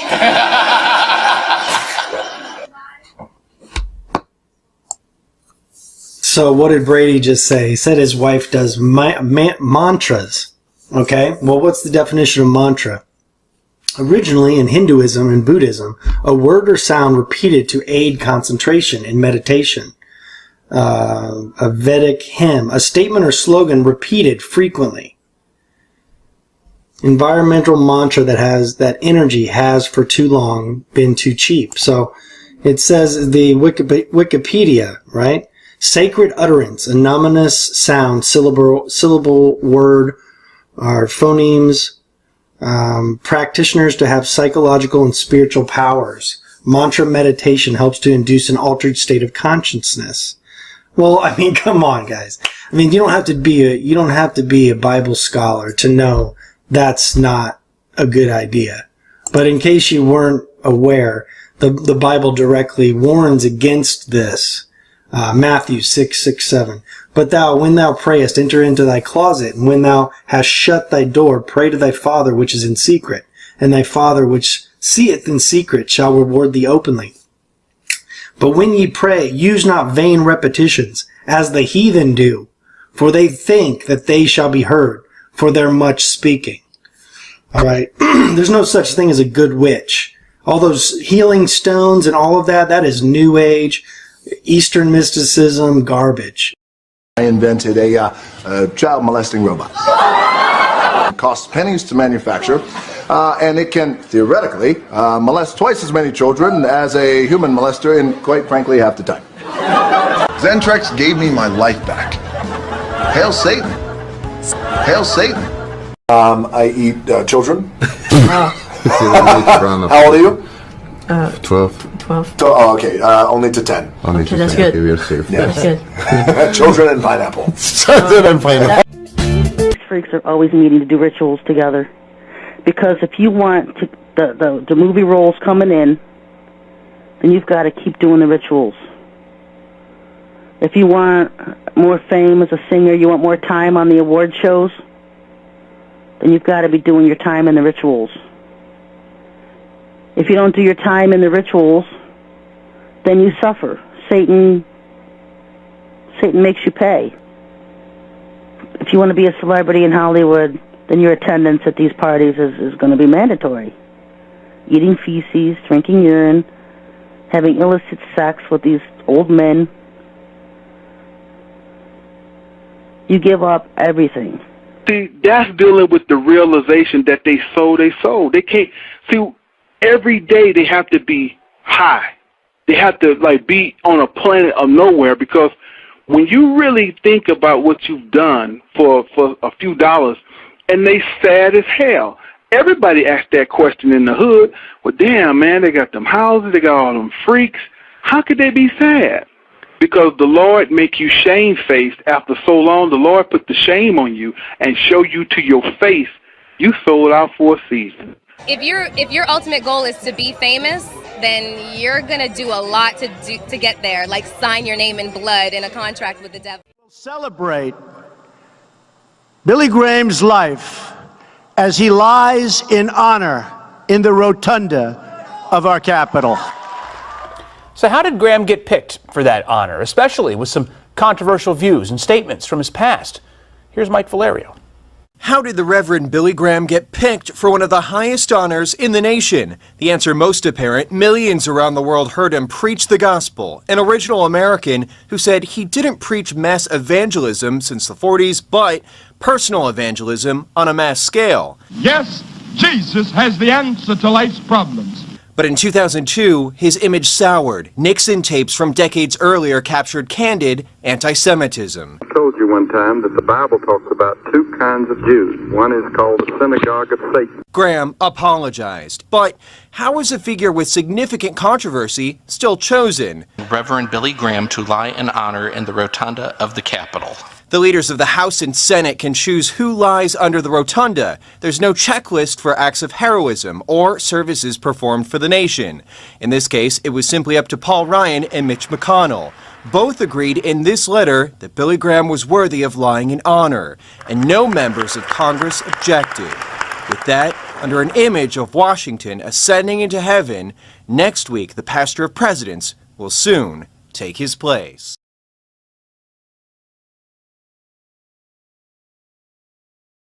Now this is the plate that is going to get especially evangelical Protestant Christians absolutely confused and up in arms and wanting to research whatever and saying that this is wrong. This is Billy Graham. Look at his handshake. He is a known Freemason, Truman, and Billy Graham is what's known, my mother says he's the Protestant Pope, and that's exactly what he is. Look at that as a young man and that pressure on that knuckle. Clearly a Masonic handshake. In addition to that, he puts the hand over his chest as a sign of respect. You can read about this in The Deadly Deception. They actually had to take Billy Graham's name out of this in order for this to get published. So Jim Shaw, former high-level Freemason, says that Billy Graham was at a 33rd degree ceremony. That means he is a high-level Freemason. The clergy and the craft, you can read about Billy Graham and his support of the Demolets. There are thoughtful, concerned young people who seek to correct the errors in moral navigation that have been made by their elders intelligently and responsibly. These are the young people upon which the hope of America's future rests, and the Demolays are part of this group. May God richly bless the Demolays as they continue their good work, the clergy and the craft. Reverend Forrest D. Haggard, Billy Graham supported the Demolays. There's Demolay himself. This is the Demolays in their rituals. You see the pyramid in the background, the Masonic checkered floor. Here is one of the founders of the Demolay, or one of the patriarchs of the Demolays, building Freemasonry through Demolay. You can see all of these logos here. Moving on with Billy Graham. Billy Graham only got to his position because he had support. William Randolph Hearst, the media mogul. If you've ever been to that Hearst Castle, it is fantastic as far as the opulence and money that it took to build that Hearst Castle. There's also a lot of occult symbology there and all of the ancient mystery religion embedded into that architecture. Los Angeles Times, Billy Graham recalls help from Hearst. Evangelist Billy Graham recalls in his new book the pivotal point in his young ministry when, during a 1949 Los Angeles crusade, a two-word directive from publisher William Randolph Hearst to Puff Graham made him an instant celebrity worldwide. He had help, and the media has been on his side. The sudden front page coverage showed on Graham by Hearst newspapers in mid-October, after 3 weeks of little notice, was quickly matched by other newspapers and news magazines, literally a media circus descending on his rallies under a big tent. Billy Graham on Time magazine. Wow. Exalting a preacher, putting him in the status of the preacher and the presidents. He is almost passed away now, very old. Look at him as a young man hanging out with presidents, not rebuking them, hanging out with fellow Freemasons, secret society members. Oh boy, in the Bible it says that Satan can transform himself into an angel of light, and no marvel, don't marvel at all that his ministers can transform themselves into ministers of righteousness. Look at what they look like and feel like and act like. And if this man is against Christianity with his doctrines on homosexuality, they are simply shaking hands. Billy Graham and his friends, the challenge of Billy Graham, you can see in this book, and his use of this hand to heart, whether or not that is the lion's paw, but it looks very Masonic as a pose. Billy Graham and his friends, you can read all about this. Kathy Burns is a wonderful researcher into symbology and what type of agenda he was with. His agenda was ecumenism. And here he is with the Pope. And it was noted that in his crusades, when Catholics came, they sent Catholics back to Rome. And so he did his part in bringing evangelical world back to the Church of Rome. The Pope is almost an evangelist, so adoring the Pope. Look what he did with the Halley's Bible Handbook. This is the Billy Graham Crusade edition. When it was first published, it exposed the Catholic Church for the evil that it was. He purchased the rights of the book and took out that commentary on the Catholic Church completely.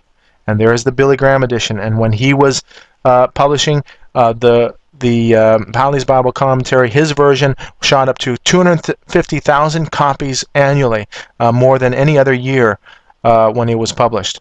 Billy Graham, why did he remove the warnings about Rome from Halley's Bible Handbook? Because he was in alliance with Rome. Unholy alliances, secret plan, and the secret people who are working to destroy America. You can read about that. His friendship with Bishop Sheen.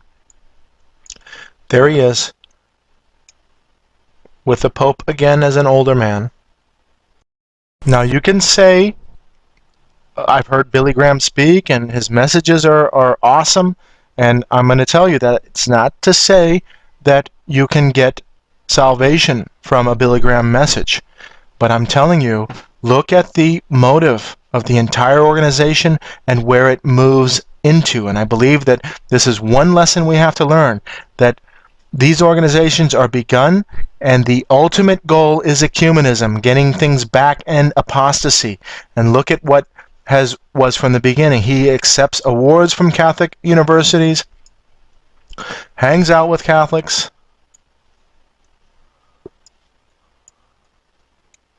accepts the Templeton Award, the Templeton Prize. It just so happens that another person that we know of, the Dalai Lama, accepted the Templeton Prize as well. Look at the intermingling of faiths going on. This only leads down this type of path. Monks now praying in the Vatican or meditating in the Vatican. There's a difference between prayer and meditation. Billy Graham and Paul and Jan Crouch. That's a very peculiar handshake there, and I'm not saying that it is, but very peculiar going on. Please understand, does this look like Christianity to you? It's a joke. And this is a double-tiered effect on intelligence and how they operate. They make you turn away from Christianity because this is what you see on television. They want you away from Christianity.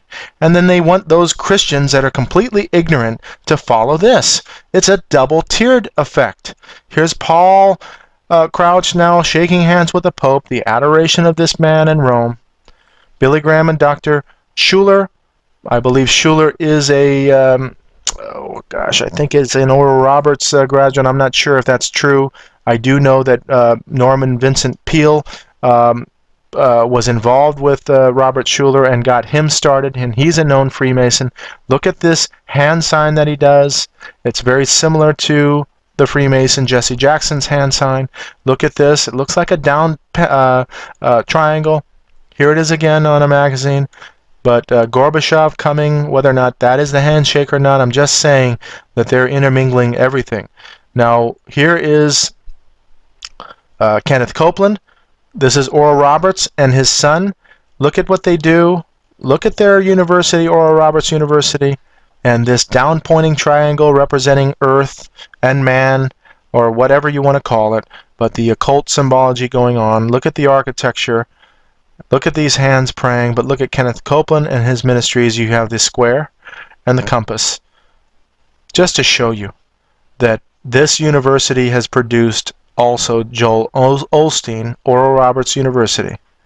The apostasy going on. Does God want you to be rich? This prosperity gospel. Look how many people have their ears itched and tickled by this man who accepts everyone, including Mormons, and saying that they are Christian. No judgment, nothing. He's not preaching the whole word. Jesus warned us specifically. This man is not about warning at all. Moving on. Jerry Falwell, the leader of the moral majority, this idea that the right-wing Republican Christian has a moral responsibility to vote this country. And look at what he's done to divide us completely on politics. Getting into politics as a Christian and getting into that realm is an adoration of man. You want to please men. Get the vote so you can get voted in, and you have to watch what you say. And if you say the hard things, believe me, you're not ever going to get elected if you're preaching the gospel in that fashion. So you are an epitome of compromise in that fashion. Here's Benny Hinn swinging his coat around and knocking people over. And how many people does he attract that way? Dressed in white, looking all like... it's obvious. Here's Jerry Falwell embracing the Reverend Sung Hyun Moon of the Moonies, a cult. That's that man, supposed Christian right-winger, hanging out with Sung Hyun Moon. Get away from me. Don't let me take a picture with you that people can see. Now look at Liberty University, Jerry Falwell's university, Liberty University. Who's giving the commencement speech? None other than Mitt Romney, the Mormon. Wake up, people. Understand what these are. Just research it for yourself and who they're hanging out with and what they're doing. I'm telling you, true Christianity is not this, and it's rarely above ground anymore. They play Christianity, and Rome has infiltrated the churches. The Council of Trent, Vatican II is all about the ecumenical movement, bringing everybody back to Rome, all of the churches together. Understand that they infiltrate. They are in the churches. They hide in the churches. This is Sung Hyun Moon, and this is there were senators involved here of crowning them Messiah. And this is a cult. These Moonies funded the Council for National Policy. Here's Tim LaHaye, and he's supposed to be an evangelical. New York Times Left Behind series, Tim LaHaye. I want you to understand this. This is about the rapture and being left behind. It's a New York Times, I know you can't see it here, a New York Times best-selling author. Best-selling series. This is an example of fantasizing reality. It has a double-tiered effect. If you're a non-Christian and you see this series and it's left behind, oh boy, what a fantasy. I don't believe in that nonsense. As a Christian, you look at this series and you go, oh yeah, I believe in that. They now say these Christians are crazy. And he has a pre-tribulation doctrine. You can look that up. It's a rapture before the tribulation, and it has an effect of being telling you that it is against that doctrine is not valid. So there are layers of how they do things, but Council for National Policy was funded by Tim LaHaye. Tim LaHaye uses the cross and the crown. That is Templar Freemasonry. York Rite, also in the Prophecy Study Bible. And you have the use of the A, the Masonic style A. But interesting things going on, and I'm telling you, if they are national New York Times bestsellers, if they are on TV, please just look into it. That doesn't mean that some of their doctrines and their studies are valid. They just have a method and a purpose on the media level to sway people away from Christianity when they do this type of thing. The Bible says don't put your trust in men at all, and this is the lesson of this plate. At all. And just put your trust in God. That's it. No man should be trusted. All men are liars, the Bible says. So research it for yourself. Look at the Word of God and count that as truth rather than throw it all away in this case, because I believe your soul is at stake. Here's the Will Smith. He's doing the sign of the claw or the lion's paw. Here's now the evangelist, Pat Robertson, doing the lion's paw. You can see in Morals and Dogma and Freemasonry, the lion's grip, the lion's paw. Here's Osiris. The occult has their own born-again experience. And you can see it clearly that the Masonic sign is this lion's paw on Time magazine. This man is a son of a senator, and they gather the Christian right-wing crowd. Rick Warren. This man is powerful because they let him be powerful. His whole thing is purpose-driven. They implement church growth formulas for growing your church and not saying the hard things. Purpose-Driven Life, now translated in many languages. Hugely successful book. Look at him hanging out with presidents. Same thing. Calling Jesus Isa to the Muslims and now moving into this ecumenical, a common word, saying that the God of the Muslims is the same as the God of the Bible. And so here they are hanging out with Muslims.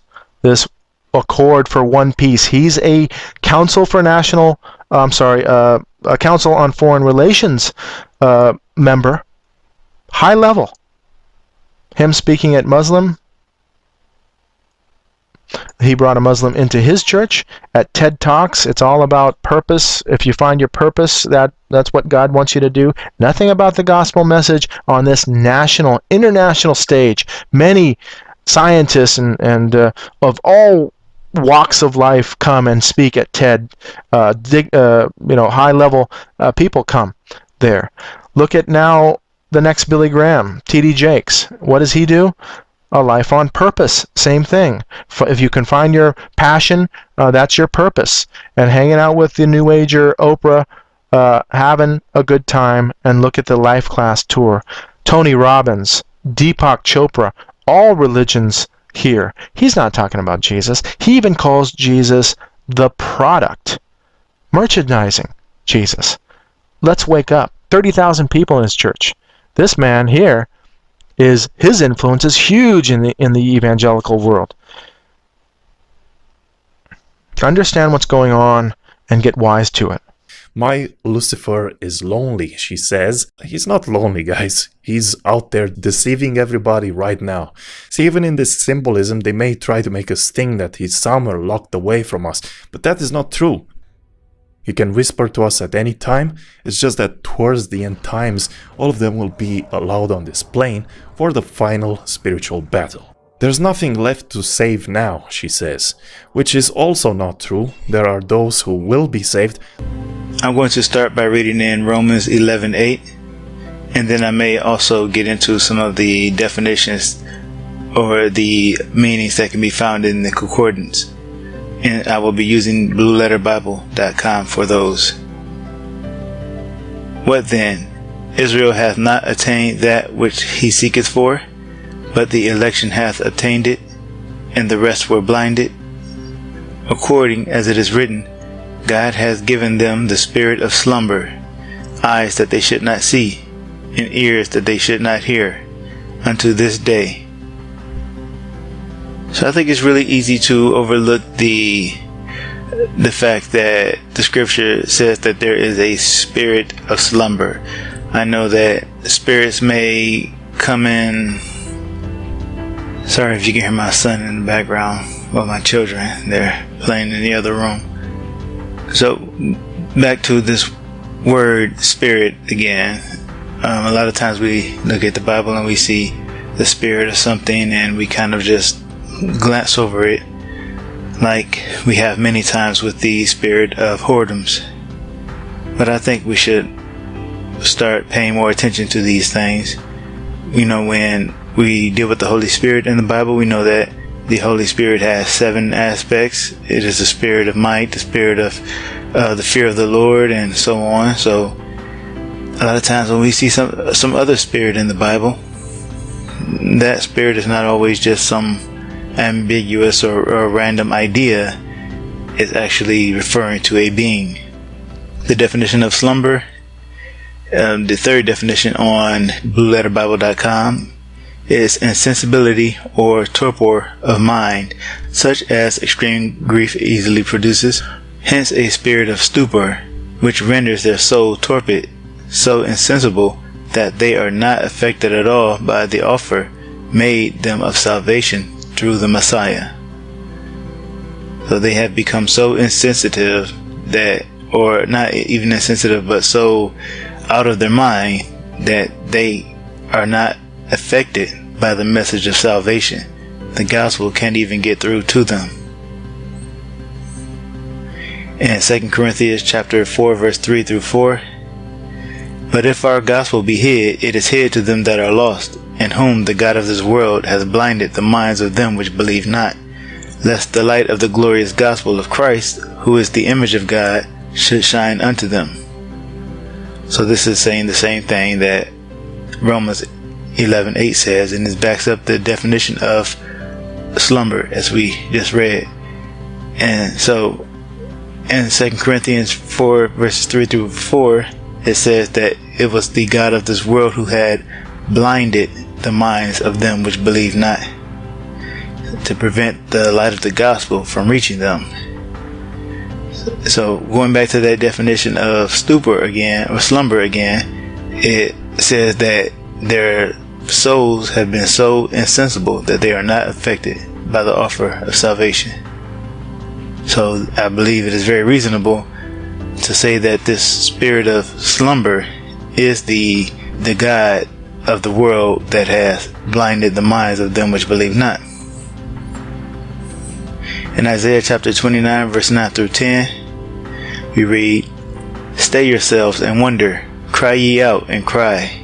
They are drunken, but not with wine. They stagger, but not with strong drink. For the Lord hath poured out upon you the spirit of deep sleep, and hath closed your eyes. The prophets and your rulers, the seers, hath he covered. So God poured upon them the spirit of deep sleep, and their eyes are closed. They are blind, so they can't receive the message of the gospel. Drunken, the definition of drunken: to be or to become drunk or drunken, be intoxicated. Shakar, that's the Hebrew word, a primitive root, to become tipsy in a qualified sense, to satiate or with drinking with a stimulating drink, or figuratively influence, to be filled with, drink abundantly. So I'm looking at deep sleep now. Lethargy, the Hebrew word is tardema, and that the meaning of that is lethargy or a trance or deep sleep. Essentially the same as slumber. And this is now being connected to being drunken. So the spirit of deep sleep is connected to being blinded, and is connected to being drunken. In Jeremiah 51 verse 7, Babylon hath been a golden cup in the Lord's hand, that made all the earth drunken. The nations have drunken of her wine, therefore the nations are mad. So now we know that it is, when we read in the scripture that God hath poured out the spirit of deep sleep, we know that He is the one who is still in charge of Babylon, or He is the one who still has power over Babylon. Babylon may be, in my opinion, the god of this world, and I believe this is a spirit that we're dealing with, the spirit of whoredoms, but it is still God who is in control. In Isaiah chapter 47 verse 1 through 5, or verse 1 and 5, we read, "Come down and sit in the dust, O virgin daughter of Babylon. Sit on the ground, there is no throne, O daughter of the Chaldeans. For thou shalt no more be called tender and delicate. Sit thou silent, and get thee into darkness, O daughter of the Chaldeans. For thou shalt no more be called the Lady of Kingdoms." And it is very interesting to me that the Virgin Mary is called the Lady of all nations. And another meaning of nations is kingdom. And kingdoms can be interchangeable with nations. In Isaiah chapter 51 verses 17 and 21, "Awake, awake, stand up, O Jerusalem, which hast drunk at the hand of the Lord the cup of His fury. Thou hast drunken the dregs of the cup of trembling, and wrung them out. Therefore hear now this, thou afflicted and drunken, but not with wine." So these people of Jerusalem were drunken, but it wasn't wine that made them drunk. They were drunken with that spirit of slumber. Now we're going to Revelation chapter 16 verse 19. "And the great city was divided into 3 parts, and the cities of the nations fell. And great Babylon came in remembrance before God, to give unto her the cup of the wine of the fierceness of His wrath." In Revelation chapter 12 verse 9, "And the great dragon was cast out, that old serpent called the devil and Satan, which deceiveth the whole world. He was cast out into the earth, and his angels were cast out with him." So we know that in Revelation 12, it tells us that the dragon is the one who had deceived the whole world. In Revelation chapter 17 verse 1 through 2, we read, "And there came one of the 7 angels which had the 7 vials, and talked with me, saying unto me, Come hither, I will show unto thee the judgment of the great whore that sitteth upon many waters, with whom the kings of the earth have committed fornication, and the inhabitants of the earth have been made drunk with the wine of her fornication." So the inhabitants of the earth have been made drunk by Babylon. In Revelation chapter 18 verse 7 and verse 23 through 24, "And a mighty angel took up a stone like a great millstone, and cast it into the sea, saying, Thus with violence shall that great city Babylon be thrown down, and shall be found no more at all.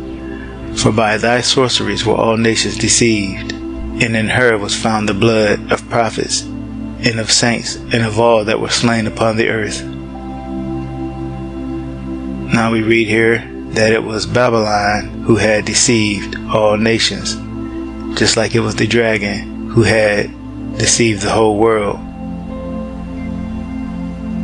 In Revelation chapter 19 verse 1 through 2, And after these things I heard a great voice of much people in heaven saying, Alleluia, salvation and glory and honor and power unto the Lord our God, for true and righteous are his judgments.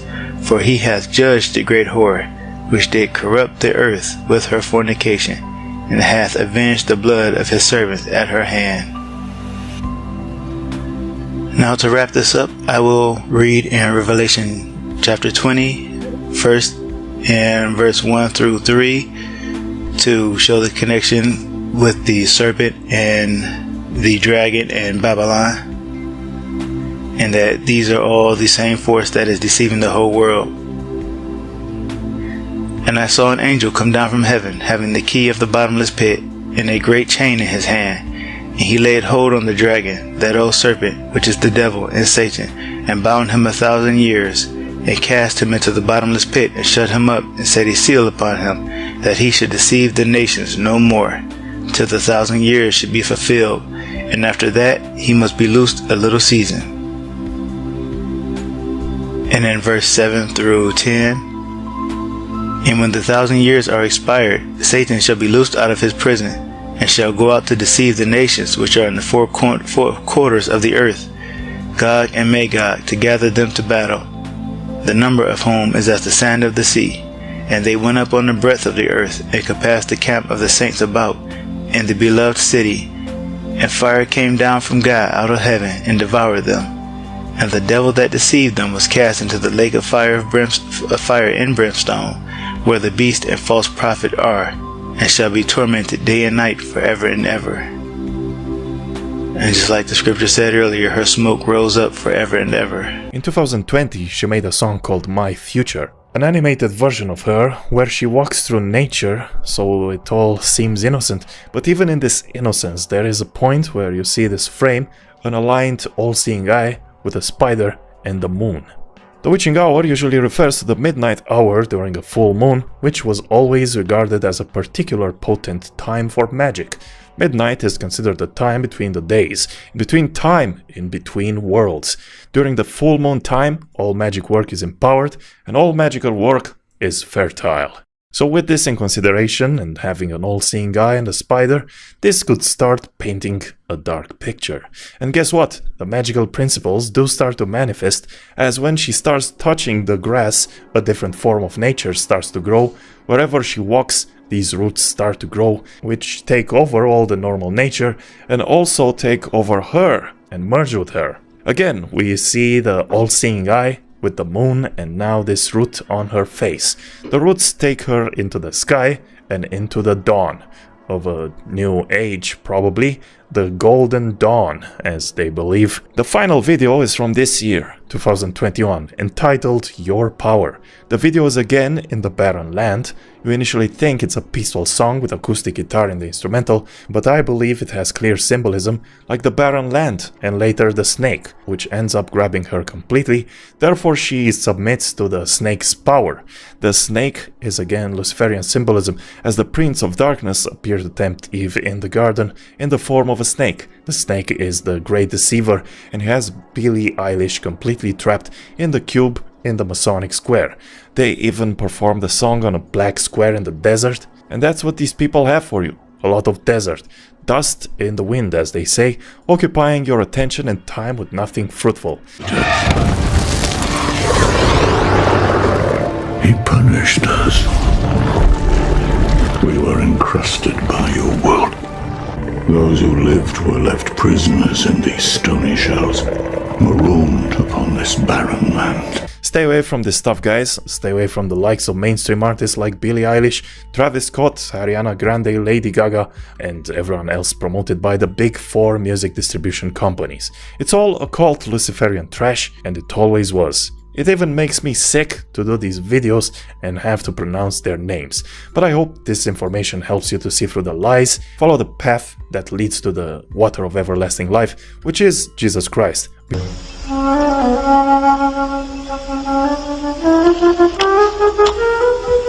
Ka! It's you! Yes, man cub. So nice to see you again.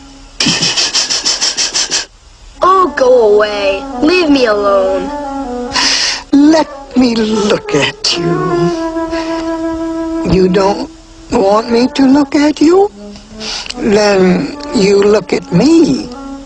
No, sir. I know what you're trying to do, cop. You do? You don't trust me. No. Then there's nothing I can do to help. You want to help me? Certainly. Okay. So let's dedicate this to General Kelly, the Border Patrol, and the ICE agents for doing such an incredible job. Right? This was written by Al Wilson a long time ago. And I thought of it having to do with our borders and people coming in. And we know what we're going to have. We're going to have problems. We have to very, very carefully vet. We have to be smart. We have to be vigilant. So here it is, the snake. It's called the snake. On her way to work one morning, down the path along the lake, a tender-hearted woman saw a poor, half-frozen snake. His pretty-colored skin had been all frosted with the dew. "Poor thing," she cried, "I'll take you in, and I'll take care of you." The border. "Take me in, O tender woman. Take me in, for heaven's sake. Take me in, O tender woman," sighed the vicious snake. She wrapped him up all cozy in a comforter of silk and laid him by her fireside with some honey and some milk. She hurried home from work that night, and as soon as she arrived, she found that pretty snake she'd taken in had been revived. "Take me in, O tender woman. Take me in, for heaven's sake. Take me in, O tender woman," sighed that vicious snake. She clutched him to her bosom. "You're so beautiful," she cried. "But if I hadn't brought you in by now, oh heavens, you would have died." She stroked his pretty skin again and kissed him and held him tight. But instead of saying thank you, that snake gave her a vicious bite. "Take me in, O tender woman. Take me in, for heaven's sake. Take me in, O tender woman," sighed the vicious snake. "I have saved you," cried the woman, "and you've bitten me, heavens, why? You know your bite is poisonous, and now I'm going to die." "Oh, shut up, silly woman," said the reptile with a grin. "You knew damn well I was a snake before you took me in."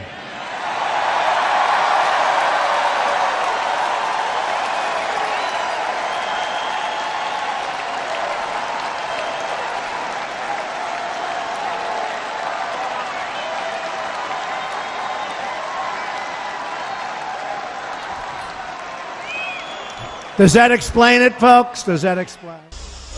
Trust in me.